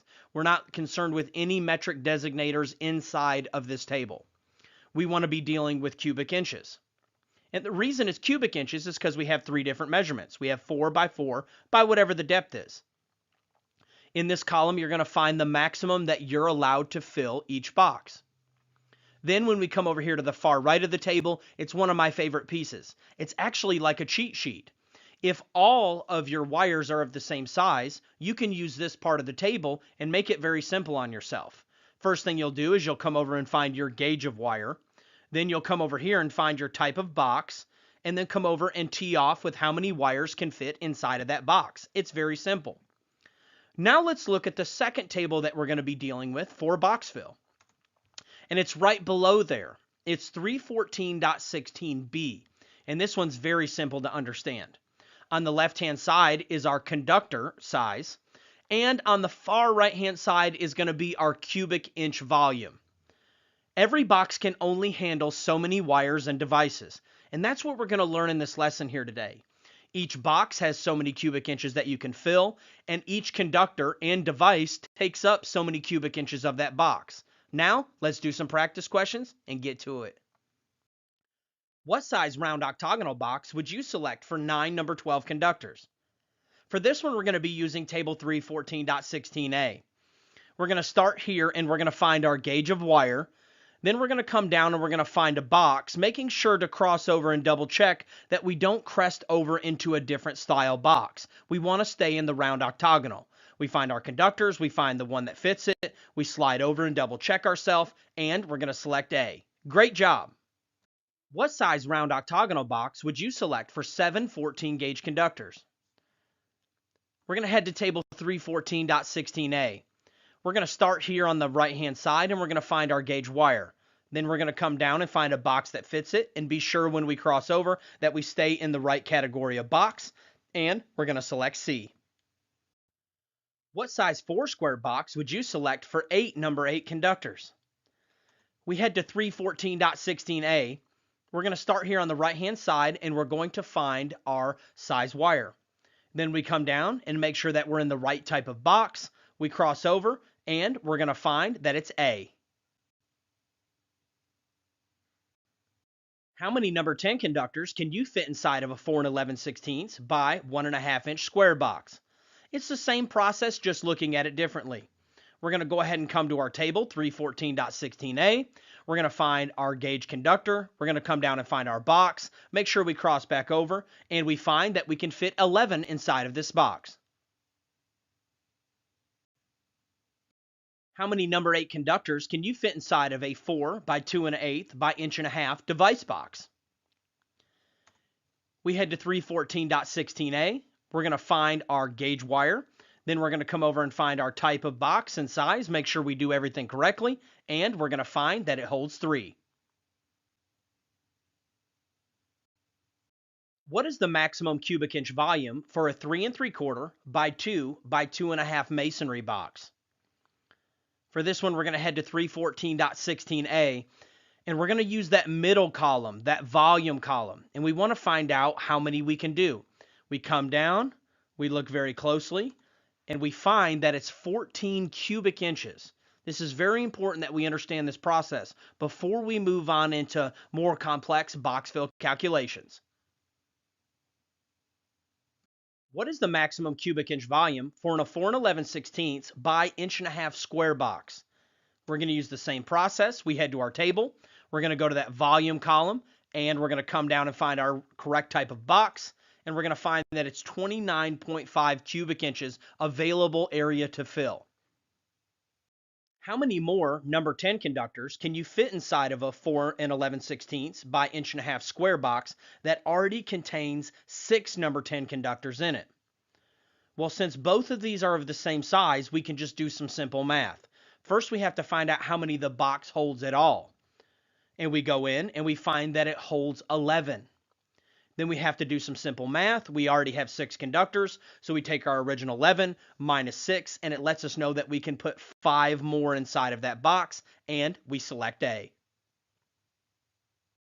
How many more number 12 conductors can you fit inside of a 4 by 2 1/8 by 2 1/8 device box that already contains 5 number 12 conductors? For this one, we're going to head back to our table 314.16a. First, let's find out how many wires it can hold originally. It can hold 6. We already have 5, so we take 6 minus 5 equals 1, and we can put 1 more conductor inside of this box. What is the cubic inch volume for a number 6 conductor? For this one, we're going to head to 314.16b. We're going to start here on the left-hand side of the table and find our size conductor. Then we're going to come over and we're going to cross over to our cubic inch volume, and we're going to select D. Great job. What is the cubic inch volume for a number 12 conductor? Head back to 314.16b, start on the left-hand side and find our size conductor, then cross over to the cubic inch volume, and it's stating that for every number 12 that's in that box, according to the count, which we're getting ready to learn, takes up 2.25 cubic inches of that box. Let's get to it. What is the total cubic inch volume you would calculate for 4 12-gauge conductors and 3 14-gauge conductors? First thing we're going to do is head to our table. Now we have to do some simple math. Let's grab all of our 12-gauge conductors first. We have 4 of them. Multiply it by 2.25. That equals 9 cubic inches. Now let's snag our 14s. We take 3 multiplied by 2, and that gives us 6 cubic inches. But now we can't forget to add them back together. Total it all up, and these conductors are taking up 15 cubic inches of this box, and we're going to select C. What is the total cubic inch volume for 3 10-gauge conductors and 5 8-gauge conductors? We head straight to our table. We do some math here. We bear out the 10-gauge conductors, then we bear out the 8-gauge conductors. We total those two back together, and we find that it's taking up 22.5 cubic inches, and we select B. What is the smallest device box you could use to fit 4 12-gauge conductors and 3 14-gauge conductors? For this one, we're going to be using tables A and B. Let's start over here in table B and get our total count. Then we'll go to table A and find which box fits it. We do the math on our 12-gauge conductors. We do the math on our 14-gauge conductors. These conductors are taking up 15 cubic inches. The code wants to know the smallest box that will fit it. So we come over here to our middle column, the volume column, and we slide down until we find a device box that just fits it. And we're going to find that it's a 3 by 2 by 3.5. What is the smallest round octagonal box you could use to fit 3 10-gauge conductors and 3 12-gauge conductors? For this one, we're going to be using both the tables again. Let's go ahead and bear all of our math out. And we find out that these conductors are taking up a total of 14.25. Now let's head over here to table A and go down the volume column until we find the right type of box, which is right up here at the top, the round octagonal boxes. Find the one that fits, and it's a 4 by 1.5 inches. Great job. Now let's learn about the rules for box fill. We're getting ready to cover a lot of ground, and this is something that you have to master. But don't feel like that you have to master it in one pass. Watch this part of the video over and over until you thoroughly understand it. We're going to learn how to count conductors now for our box fill calculations. We have to accommodate for each wire and then also for the different devices and fittings that we use out in the field. We're not going to be dealing with equipment grounding conductors at first. We're going to calculate those separately at the end of this slide. So now we're dealing with only neutrals and hots. Each conductor counts as one of whatever gauge it is. So each 12 counts as one, each 10 counts as one, whatever gauge wire it is. Each conductor that passes through the box counts as one. So even if it doesn't terminate or splice inside that box, if it's passing through that box, it counts as one each. Each internal clamp only counts as one total based off the largest conductor that's in the box. Let me show you what I mean. This is an internal clamp. The clamping mechanism is inside the box. Well, it's taking up some of my space, so we have to account for it somehow. What this code is stating is it doesn't matter if I have 1 or 5 of these clamps, we're only going to count it as one, and it's going to be grouped with whatever the largest conductor is in the box. Meaning if I have 12 and 10 gauge conductors inside that box, this internal clamp would count as one 10 gauge conductor. All of the fittings we're going to convert over to conductors, then the conductors we're going to convert over to the cubic inches, and you'll know more of what that means as we go through this lesson. This is an external clamp because the clamping mechanism is on the outside of the box, and we don't have to count those at all for box fill purposes. Next, each stud or hickey that is present in the box shall count as one total based off the largest conductor that's in the box. Now, these are really old words, probably from the 30s if I had to imagine, but they still use them on examinations today. And this is what we're talking about. Imagine that we're hanging a chandelier. This we would call the stud or the nipple. Or, this would be the nipple, this would be a nipple. But they're calling this the stud and this a hickey. And they still use this terminology on exams today, so you definitely need to understand. In this scenario here, in this picture, the stud would count as one of whatever gauge was in the box that was the largest, and the hickey would count as one of whatever gauge was in the box that is the largest. And we're going to do lots of practice, so don't worry about it. Now we need to account for device straps and yokes. What the code states is that for each device strap or yoke, it's going to be counted as 2 based off the largest conductor that's connected to the device. As we learned earlier in the program, this is a device yoke or what we call a device strap. So each one of those, and how I like to think about it, is each gang of a box. If you have a single gang box, 2 gang box, or 3 gang box, each gang is going to count as 2 based off the largest wire that is connected to the device. So if I had a box that had 12 gauge on one switch and 14 gauge on another switch, the first switch would count as 2 12s and the second switch would count as 2 14s. Now let's deal with equipment grounding conductors. Let's deal with the 2017 first. If you are on the 2017 code, this is how you deal with equipment grounding conductors that are in the box. It's only counted as one total based off the largest conductor in the box. Meaning it doesn't matter if you have 10 equipment grounding conductors, they all only count as one for your count total, and it's based off the largest conductor that's in the box. So if I have 10s and 12s, it's only going to count as one number 10. Now in the 2020 and in the 2023, it's a little bit different. Up to the first 4 conductors, it's going to count as 1. Then for every one that is past 4, you're going to increase it by a 1/4 inch volume. And we're going to do some practice questions with these. Just let that soak in, and when we get to the practice questions, we're going to expound on it more. If you're still on the 2017, when I come to this part of the lesson today, I want you to just fast forward through it. You don't need to learn it. It will just confuse you. 2017 will come first, and the questions will state what year I'm dealing with.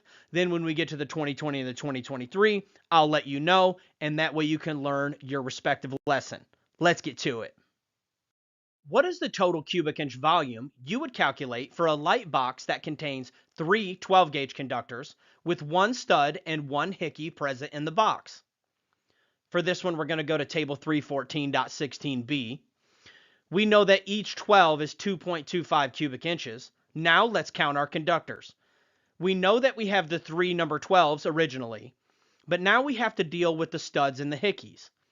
Our code states that for each stud and each hickey, they count as one each based off the largest conductor that's in the box. In this case, we only have number 12s, so they're going to be grouped with the 12s. So that lets us know that we have a total of 5 number 12s. That's what I meant by we're converting everything back to conductors, and then we can do our multiplication.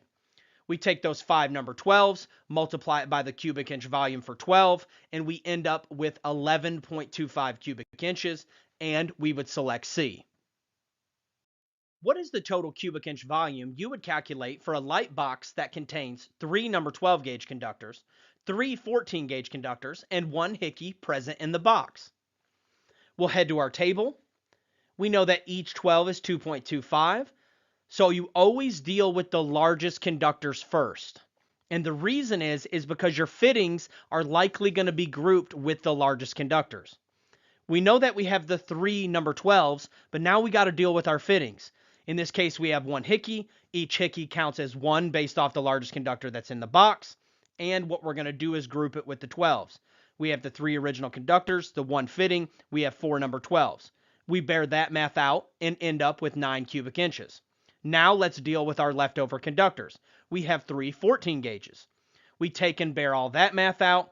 Then we total it together and we end up with 15 cubic inches that all of this is taking up in this box. This is something that you'll have to take your time and master. One of my favorite sayings is, you don't wake up on that level. You don't wake up understanding this. You don't watch the video once and get it. If it were that simple, anybody can do it. I hope it's been very easy for you to understand up until this point, but for you to truly master it, you got to get after it. What is the total cubic inch volume you would calculate for a box that contains 8 number 12 gauge conductors and 2 single pole switches in a 2-gang box? We look at 314.16b.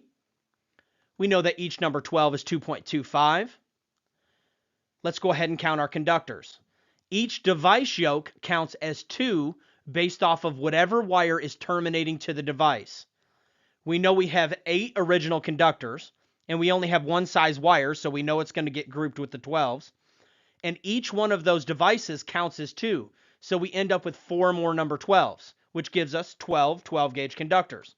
Now we take and do our math, we end up with 27 cubic inches, and we select B. What is the total cubic inch volume you would calculate for a box that contains 8 12-gauge conductors terminating to 2 single pole switches, 6 14-gauge conductors terminating to 2 single pole switches in a 4-gang switch box? This looks like a tough question, but I know that you can do it. First, we're going to head to our table so we can get our values.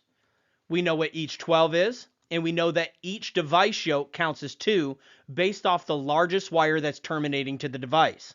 Let's go ahead and deal with our 12s. We know that we have 8 conductors and 2 devices for those 12s, so each one of those devices counts as 2 more, giving us a total of 12 12-gauge conductors. We take and bear the math out, and we end up with 27 cubic inches. Now we just do the same for the leftover devices.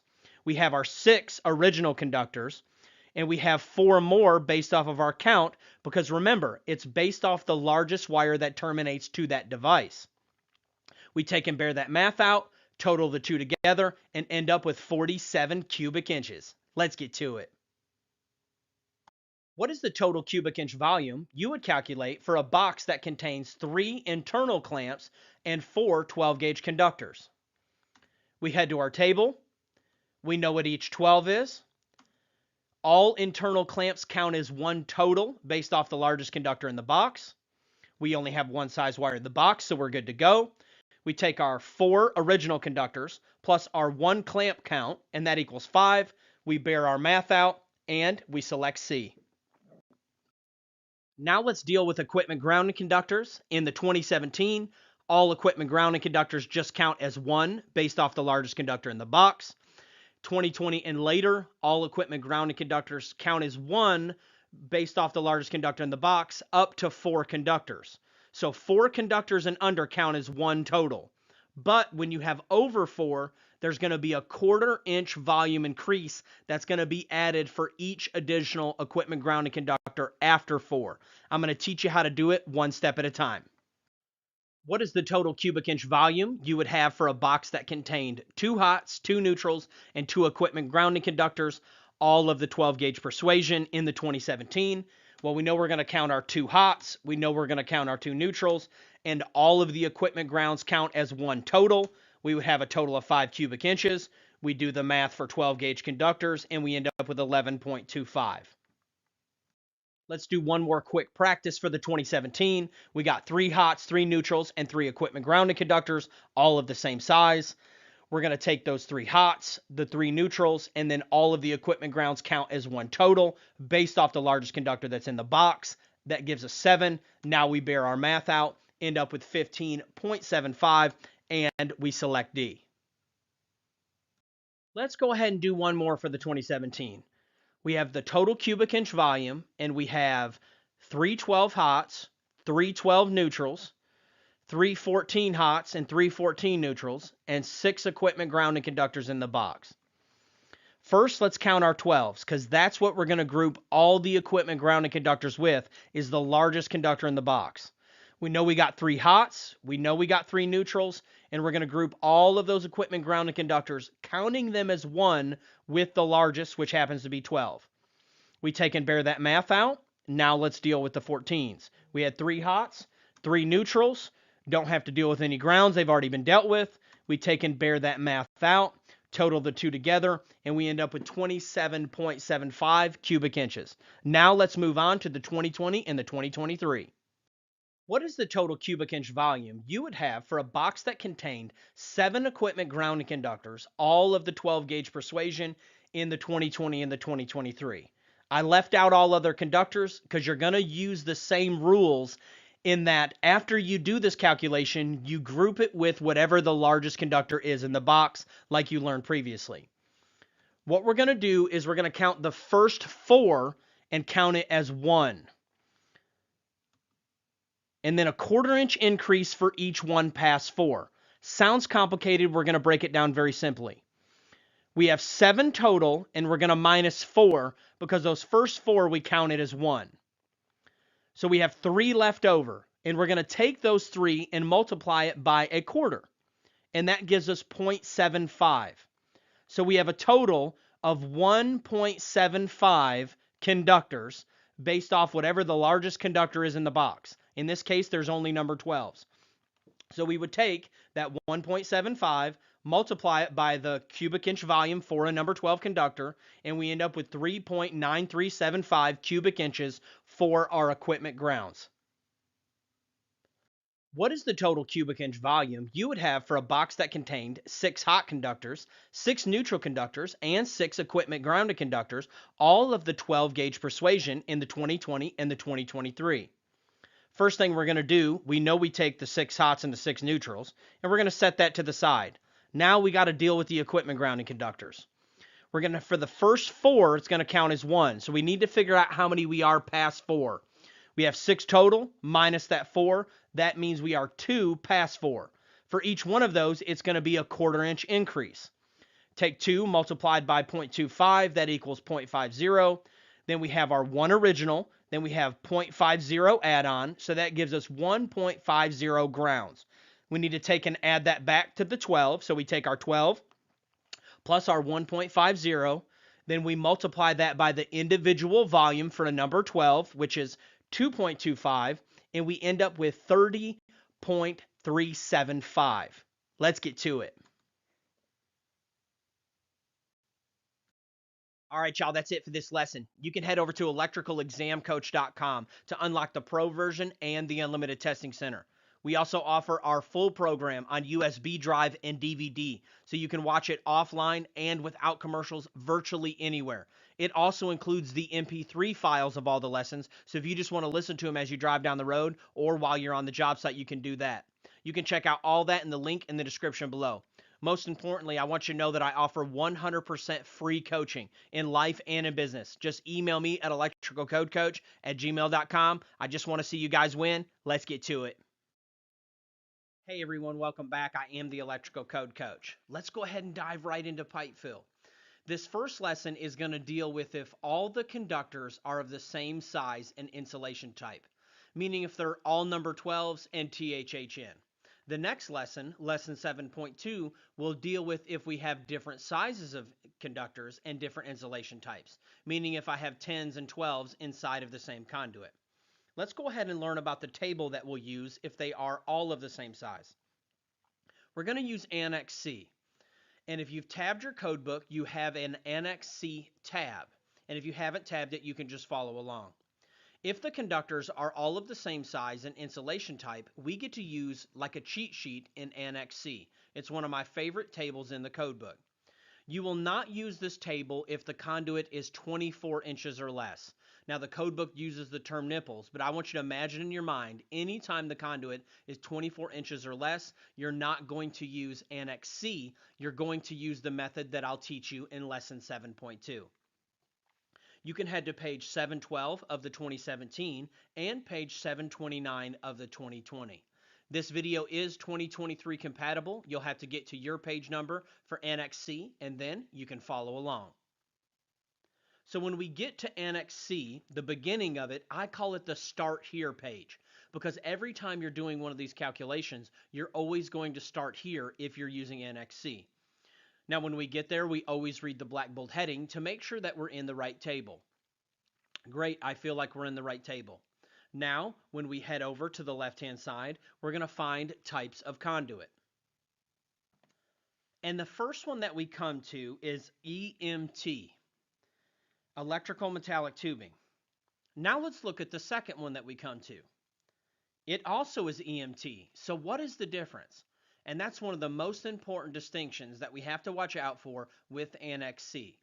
The first version of the table, if you'll notice next to the C1, there is no A symbol.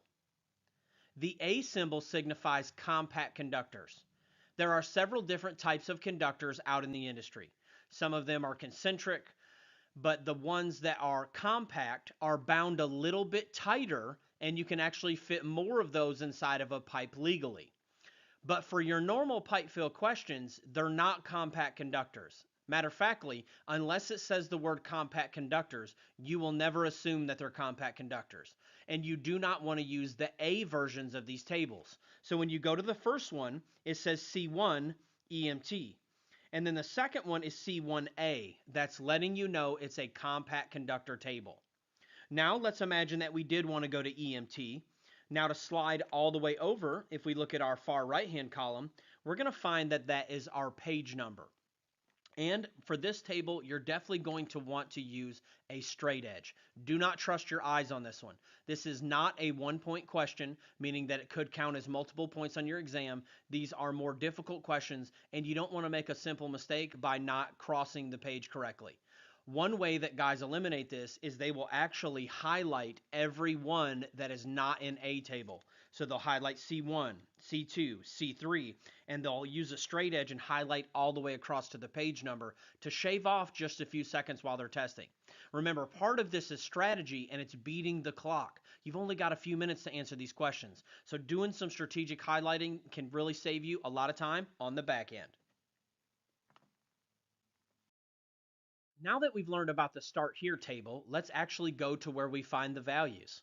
So let's imagine that we are using EMT conduit. So we're going to start on the left-hand side. We're going to find our type of conduit, being sure that we're not in an A version of the table. Then we use a straight edge and cross over and find the page number.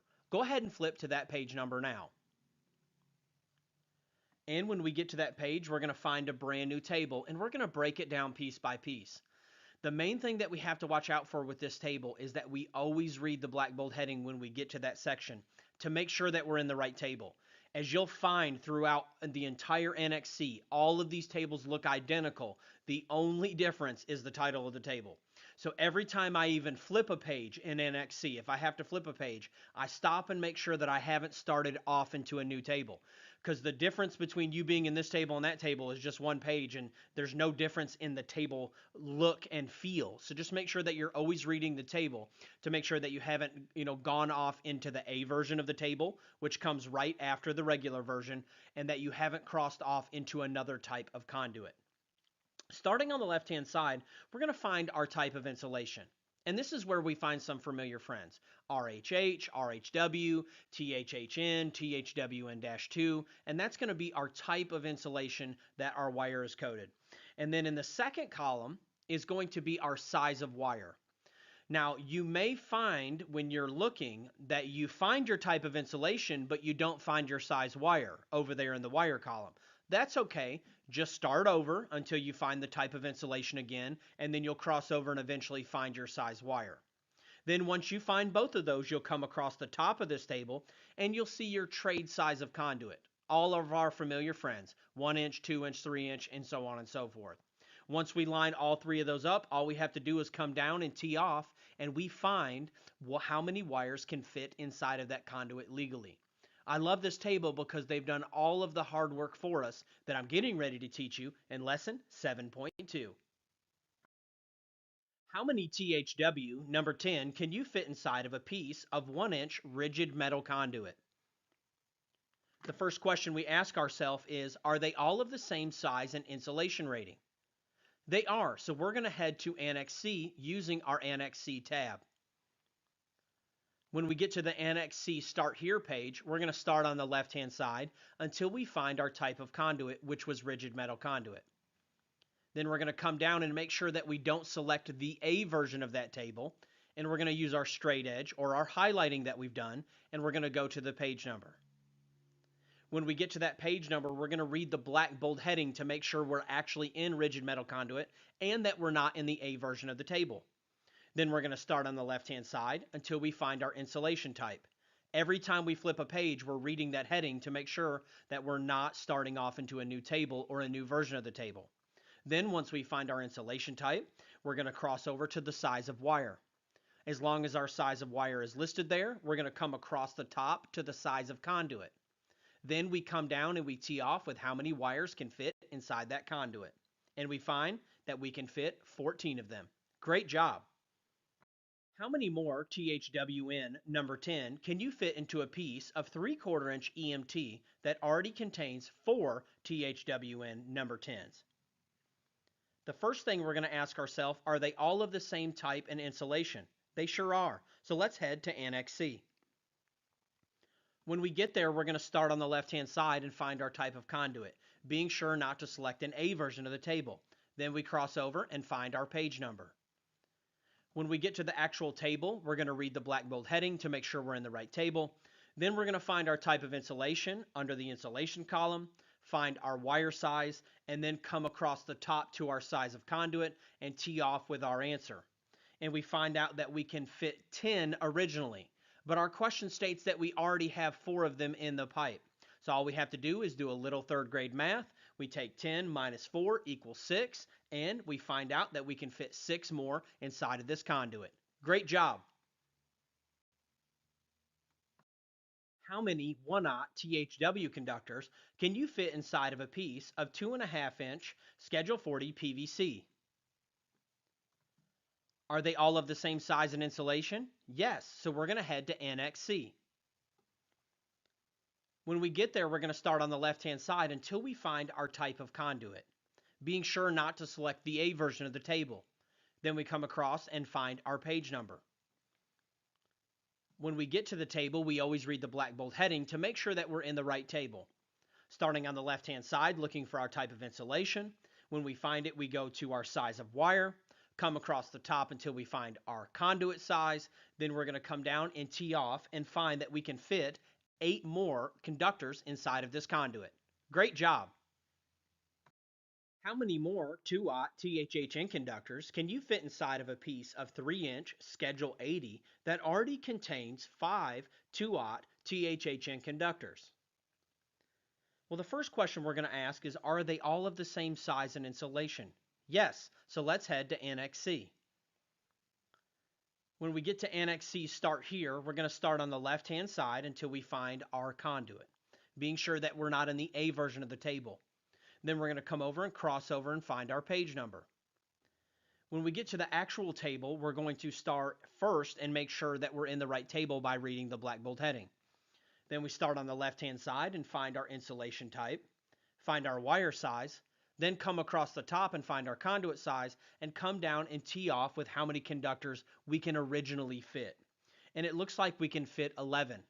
Now we have to minus the 5 that we already have, and that lets us know that we can fit 6 more of these conductors inside of this conduit. Great job.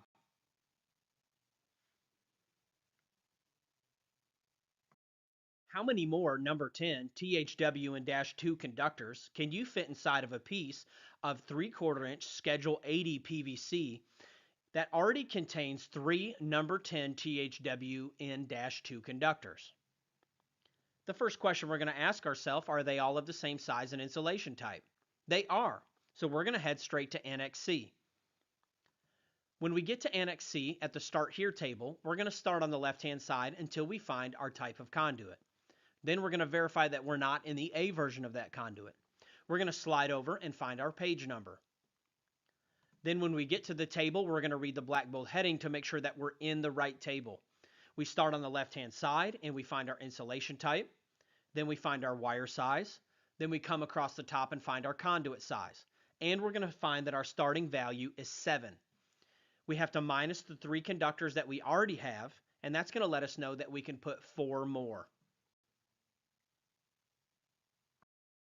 All right, y'all, that's the end of lesson 7.1. You can head over to electricalexamcoach.com and check out our completely free version. But if you're really wanting to get your license and you're serious about it, really encourage you to check out our pro version, which will unlock all of the practice tests, quizzes, and all of the other pro features. That is really the recipe for getting your license. I am the Electrical Code Coach, and you can always email me at electricalcodecoach@gmail.com if there's any way that I can help you in life or business. Let's get to it.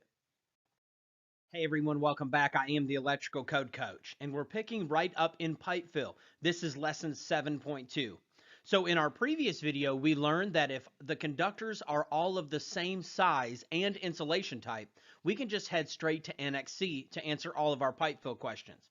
But when they're not, we're going to learn about what to do today. We're going to learn about Chapter 9, Table 4 and Chapter 9, Table 5. First, let's learn about Chapter 9, Table 4. It's on page 680 of the 2017. It's on page 696 of the 2020, and this video is 2023 compatible, so you find your page number for Chapter 9, Table 4.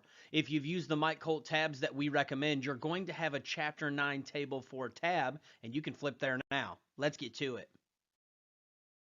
When we get to Chapter 9, Table 4, we're going to find that all of these tables look almost identical, and the only distinction is the name of the type of conduit at the top of the table. You'll notice that the very first one is EMT, and then it goes down to a bunch of familiar friends in conduit, our RMC, Schedule 80, Schedule 40, and all of those different types.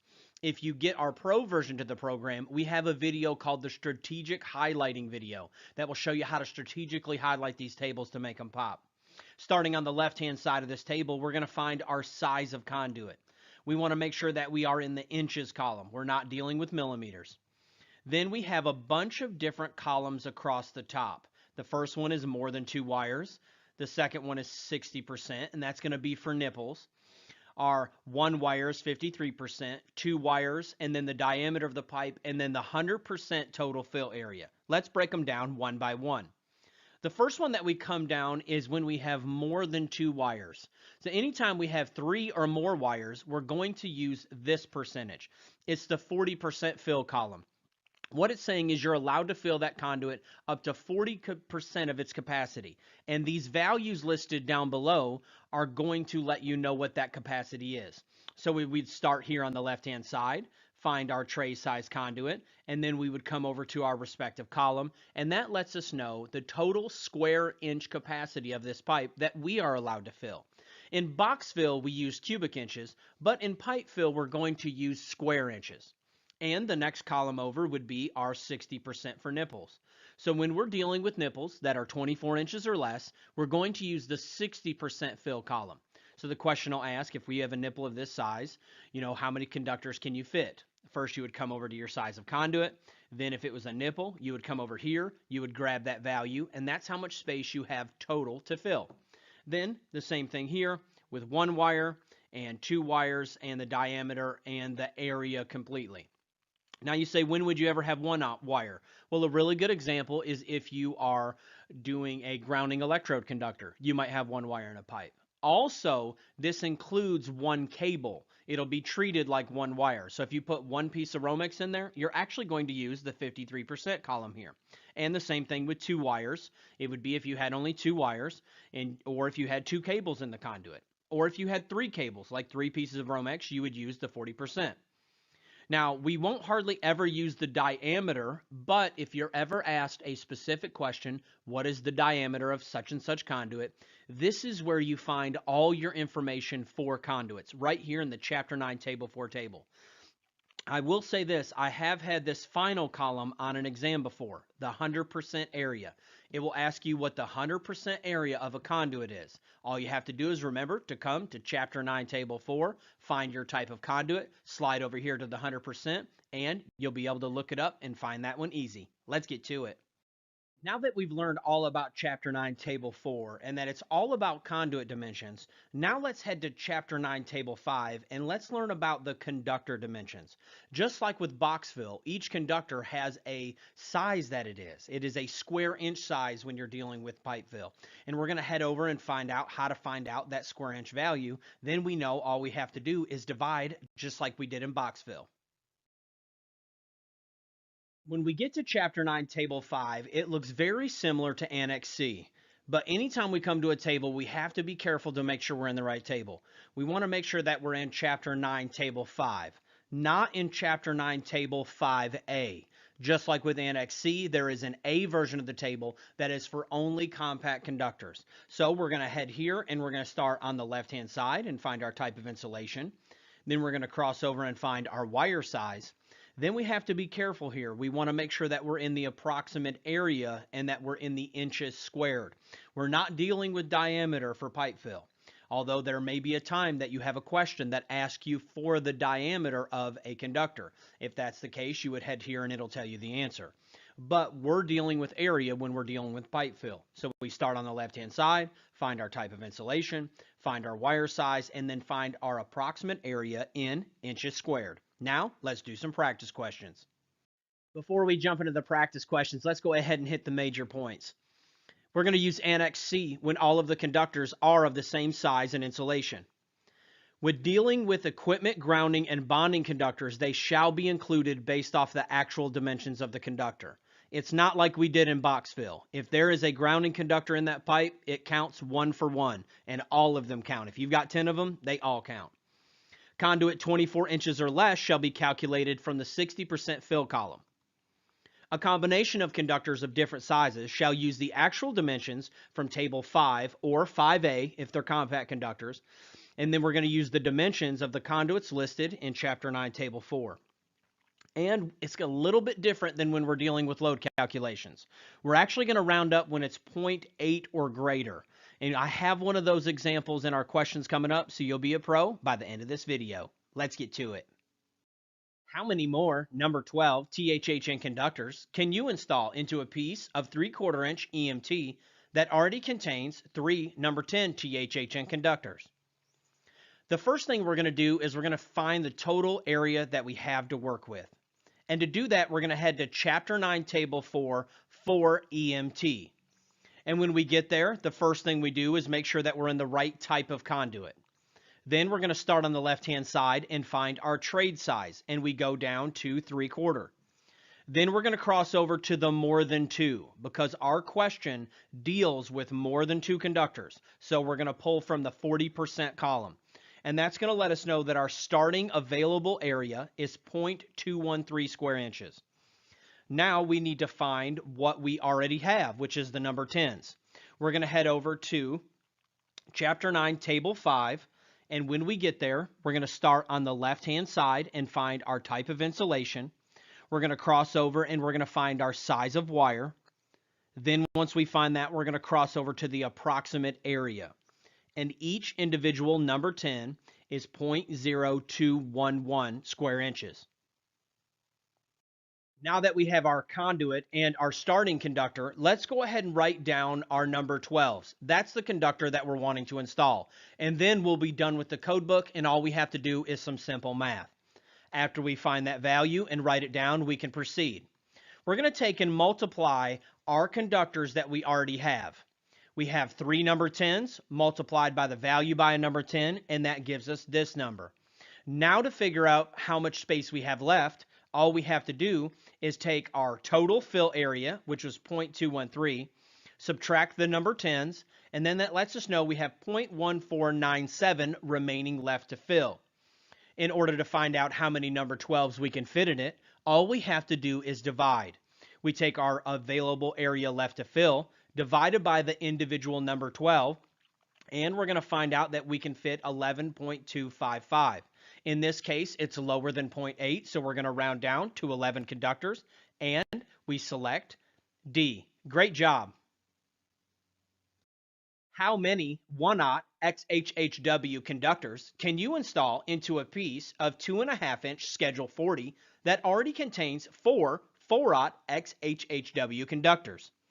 So the first thing we're going to find out the square inches of our pipe. For that, we're going to head to Chapter 9, Table 4, for Schedule 40. When we get there, we're first going to verify that we are in the right type of conduit. Then we're going to come over here to the left, find our size of conduit. Then we're going to come over to the 40% column because we have more than 2 conductors.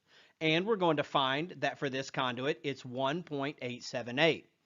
Now we need to head to Chapter 9, Table 5 and find out the square inch values of our wires. When we get there, we make sure that we're in Chapter 9, Table 5 and not Chapter 9, Table 5A. Coming down the left-hand side for the type of insulation, then finding our wire size, then we come over here to the approximate area in square inches, and we find its value. Now that we have our conduit and our starting conductor, let's go ahead and write down what the conductor that we're wanting to install is. And it's 1/0 XHHW. Now we can start all over. We multiply by how many conductors that we already have. We have 4 multiplied by the value for a 4/0, and that gives us this number. Then what we're going to do is take our total area that we were able to fill and minus what we have, and that lets us know what we have remaining left to fill. Then all we have to do is divide. We take our remaining left to fill, divide by our individual 1/0, and that lets us know that we can fit 3.28 conductors. We are below 0.8, so we're going to round down, and we find that we can fit 3 more in the conduit. How many number 12 THHN conductors can you install into a 20-inch nipple of EMT that already contains 3 number 10 THHN conductors? First, we're going to find the square inches of our pipe. We found out previously that Table 1 tells us for nipples that are 24 inches or less, we are going to use the 60% fill when using EMT.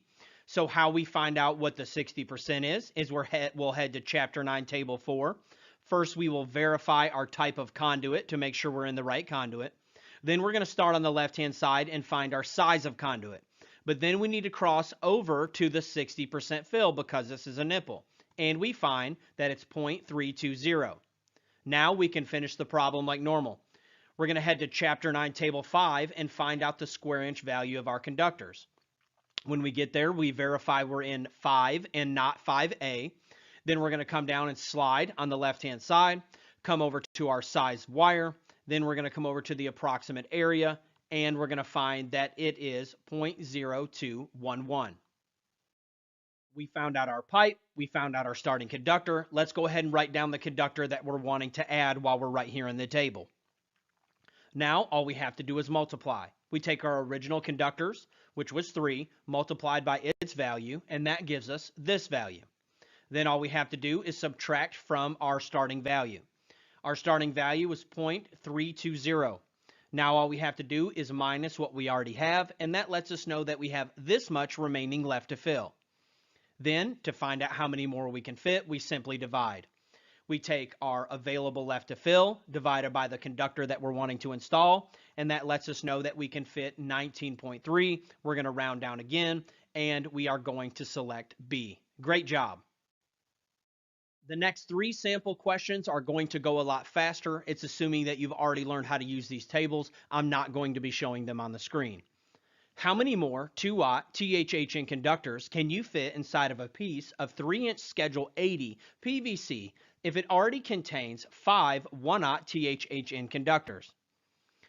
Well, what we're going to do is we're going to go to Chapter 9, Table 4 and find our pipe. Then we're going to find the appropriate column based off of our number of conductors.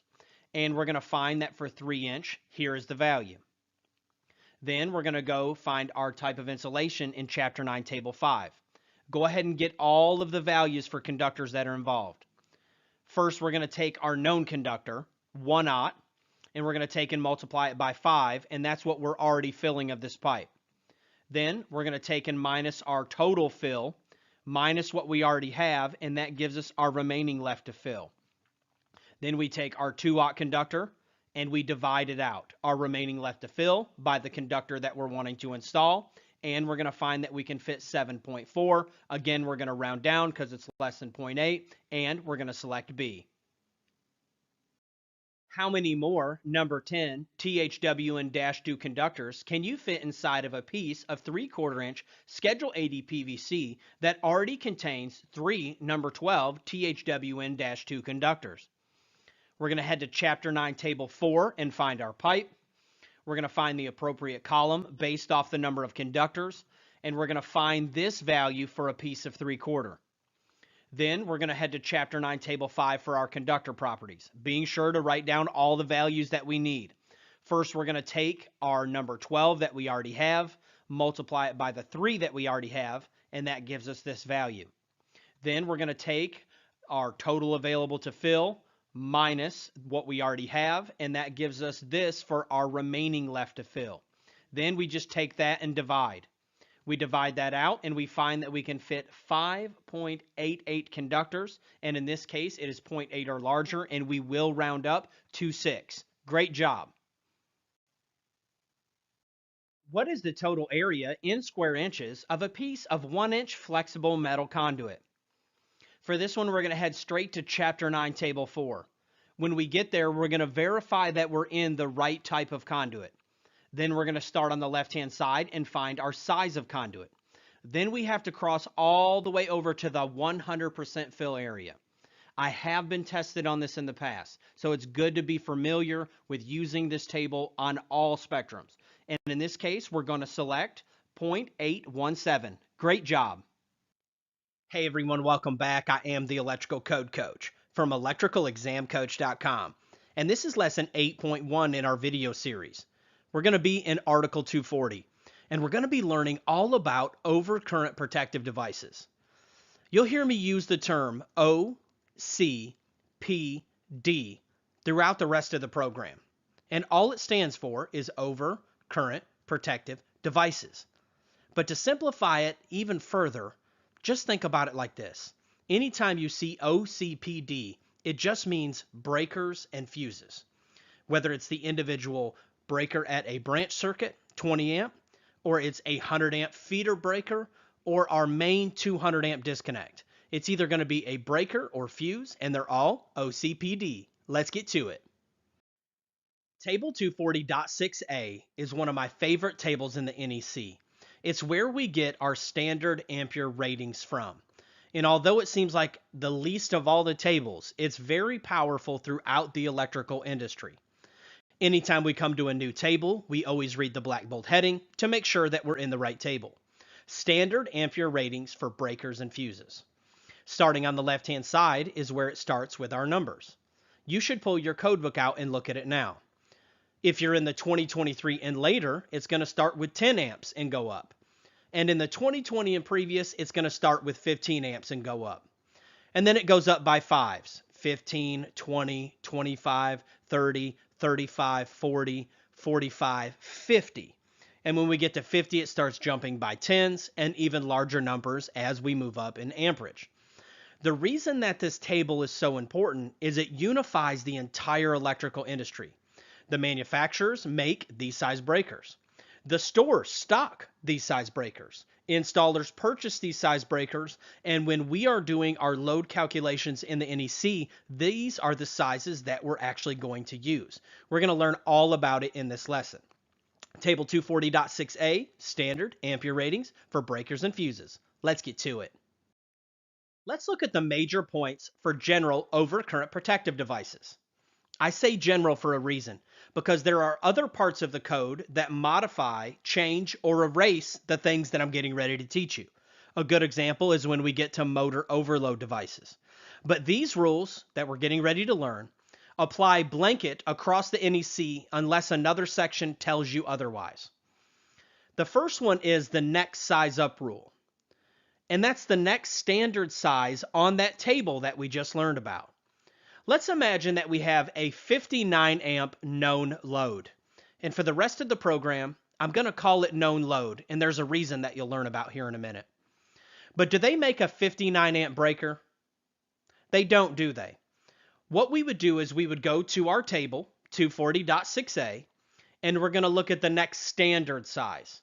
So we go 15, 20, 30, and then we look here and we see 50, and then in between 50, there's no 55, and it jumps to 60. If we have a 59 amp load, we're going to choose a 60 amp overcurrent protective device. Now that may not feel good at first when you first start wiring and learning this stuff, but later we'll understand that there are rules in place when we get to sizing our wire that are going to make it so everything's okay and we're totally protected. The next major point is going to be continuous loads at 125%. There are two different names that you may see, continuous load or continuous duty. A continuous load is defined as expected to run for 3 or more hours at full current. And in the exam prep world, it's going to look like this. You have a load that's known to run for 5 hours. What would the blah, blah, blah? And it'll ask you for wire size or breaker size. Or it might say 5 hours or 10 hours. It doesn't matter how many hours it is. If it's 3 or more, it's considered a continuous load. You may also hear the word indefinitely. Just to try to throw you off, they might use the term indefinitely. Well, it falls under the same classification of needing a 125% multiplier. Remember, it's just another demand factor. Let's do an example. Let's take our 59 amp known load from before, and let's imagine that it was told to us that it's a 59 amp continuous load. What we would do is we would take our 59 amps, multiply it by 1.25, then we have a new known load of 73.75. That old load is gone. The 59 is gone. The 73.75 is our new known load. And that's what we would go size our breaker and subsequently our wire by. How we would do that is head to table 240.6a. We're going to look at the next standard size. So we're above 70 and it jumps to 80. And we would put this on an 80 amp overcurrent protective device. Our final major point is going to be that the overcurrent protective device equals the service size. Let me explain what I mean. Let's imagine that we did a whole house load calculation and it equaled 180 amps. Well, now we have to size the main breaker for that house, don't we? For that, we're going to head to table 240.6a and we're going to choose the next standard size. We put it on a 200 and we're done. But the question is what size is the service? Is it based off like the rating of the equipment bus? Maybe it's a 225 rated. No, it's actually based off the size of the main breaker or main fuse for that structure. So this would in fact be a 200 amp service. The load calculation dictated what size breaker we used, and the breaker size that we used dictated the size of the service. And this is very important as we get farther into the program. That's it for lesson 8.1. You can head over to electricalexamcoach.com to unlock the practice quizzes and everything in the ECC Testing Center. I am the Electrical Code Coach, and my bargain is that these videos will add value to you, and you will in turn add value to others. Let's get to it. Hey everyone, welcome back. I am the Electrical Code Coach from electricalexamcoach.com, and this is lesson 8.2 in our video series. And in this lesson, we're going to learn how to size overcurrent protective devices for non-continuous and continuous loads. Let's get to it. What size breaker would you use if you had a 56 amp load on a piece of equipment? Step 1, find the total connected load. The known load as of right now is 56 amps. Now we check for demand factors. In this case, it doesn't mention that it's a continuous load or it's running for any specific amount of time. It also doesn't call out a specific type of equipment, like a motor or air conditioner compressor, that might lead us to other sections of the code. Therefore, there are no demand factors. We head over to table 240.6a and we select the next size up. In this case, we have a 56 amp load, which would lead us to select a 60 amp overcurrent device. Great job. What size breaker would you use if you had a 34 amp load on a piece of equipment? Step 1, find the total connected load. The known load as of right now is 34 amps, but we gotta check for demand factors. There are no continuous loads, and there are also no specific pieces of equipment, so therefore there are no demand factors. We're going to head to our table 240.6a, and we're going to choose the next size up, which in this case would be a 35 amp breaker. And that's where I want to take the time right now to point out that you should always go to the table and verify the size that you should choose. This is where you can let field experience burn you when you're in the testing center. Because if we're out in the field and we see a 34 amp load, we might put that on a 40 amp breaker. So you might see 34 amp load inside the testing center and automatically assume that the next size up is 40. But you have to go by the values in the table. The correct answer in the field and in the testing center in this case would be a 35 amp breaker. Let's get to it. What size breaker would you use if you had a 40 amp load on a piece of equipment? Step 1, find the total connected load. The known load right now is 40 amps, but we check for demand factors. And in this case, there are no continuous loads or specific piece of equipment, therefore there are no demand factors. We're going to head to table 240.6a. Even though we feel confident that it's a 40, I want you to always be in the practice of flipping to the table and verifying that you have the correct size breaker. And in this case, we land right on a standard size, so we're going to select 40. And we select D. Great job. What size breaker would you use if you had a 26 amp load in a house and it's known that it will run for 4 hours at a time at full current? Step 1, find the total connected load. Our known load as of right now is 26 amps. Now we got to check for demand factors. In this case, it's going to qualify as a continuous load. Any load that's expected to run for 3 or more hours at its full current must have that 125% continuous load multiplier. So we take our known load multiplied by 1.25. That gives us a new known load of 32.5. In that case, we would round up to 33, and that's our new known load. Then we head to table 240.6a, and we choose the next size up. And in this case, it's going to be a 35 amp breaker. Great job. What size breaker would you use if you had a 40 amp load in a house and it's known that it will run for more than 5 hours at a time? Step 1, find our total connected load. Our known load as of right now is 40 amps. But we must check for demand factors. And in this case, we have our continuous load multiplier. It's very important to note that the test makers will put different numbers of hours to see if you're paying attention. They'll put, what if the load runs for 16 hours or 20 hours? If it's anything 3 hours or more, it's going to have that 125%. We take our known load multiplied by 1.25, and that gives us a 50 amp new known load. We head to table 240.6a, and we're going to land directly on a standard size breaker, which is a 50. So we come back and select A. Let's get to it. What size breaker would you use if you had a 47 amp load and it was expected to run indefinitely? Step 1, find the total connected load. Our starting known load is 47 amps. Now we check for demand factors. And in this case, it gets that 125% continuous duty, just like a continuous load.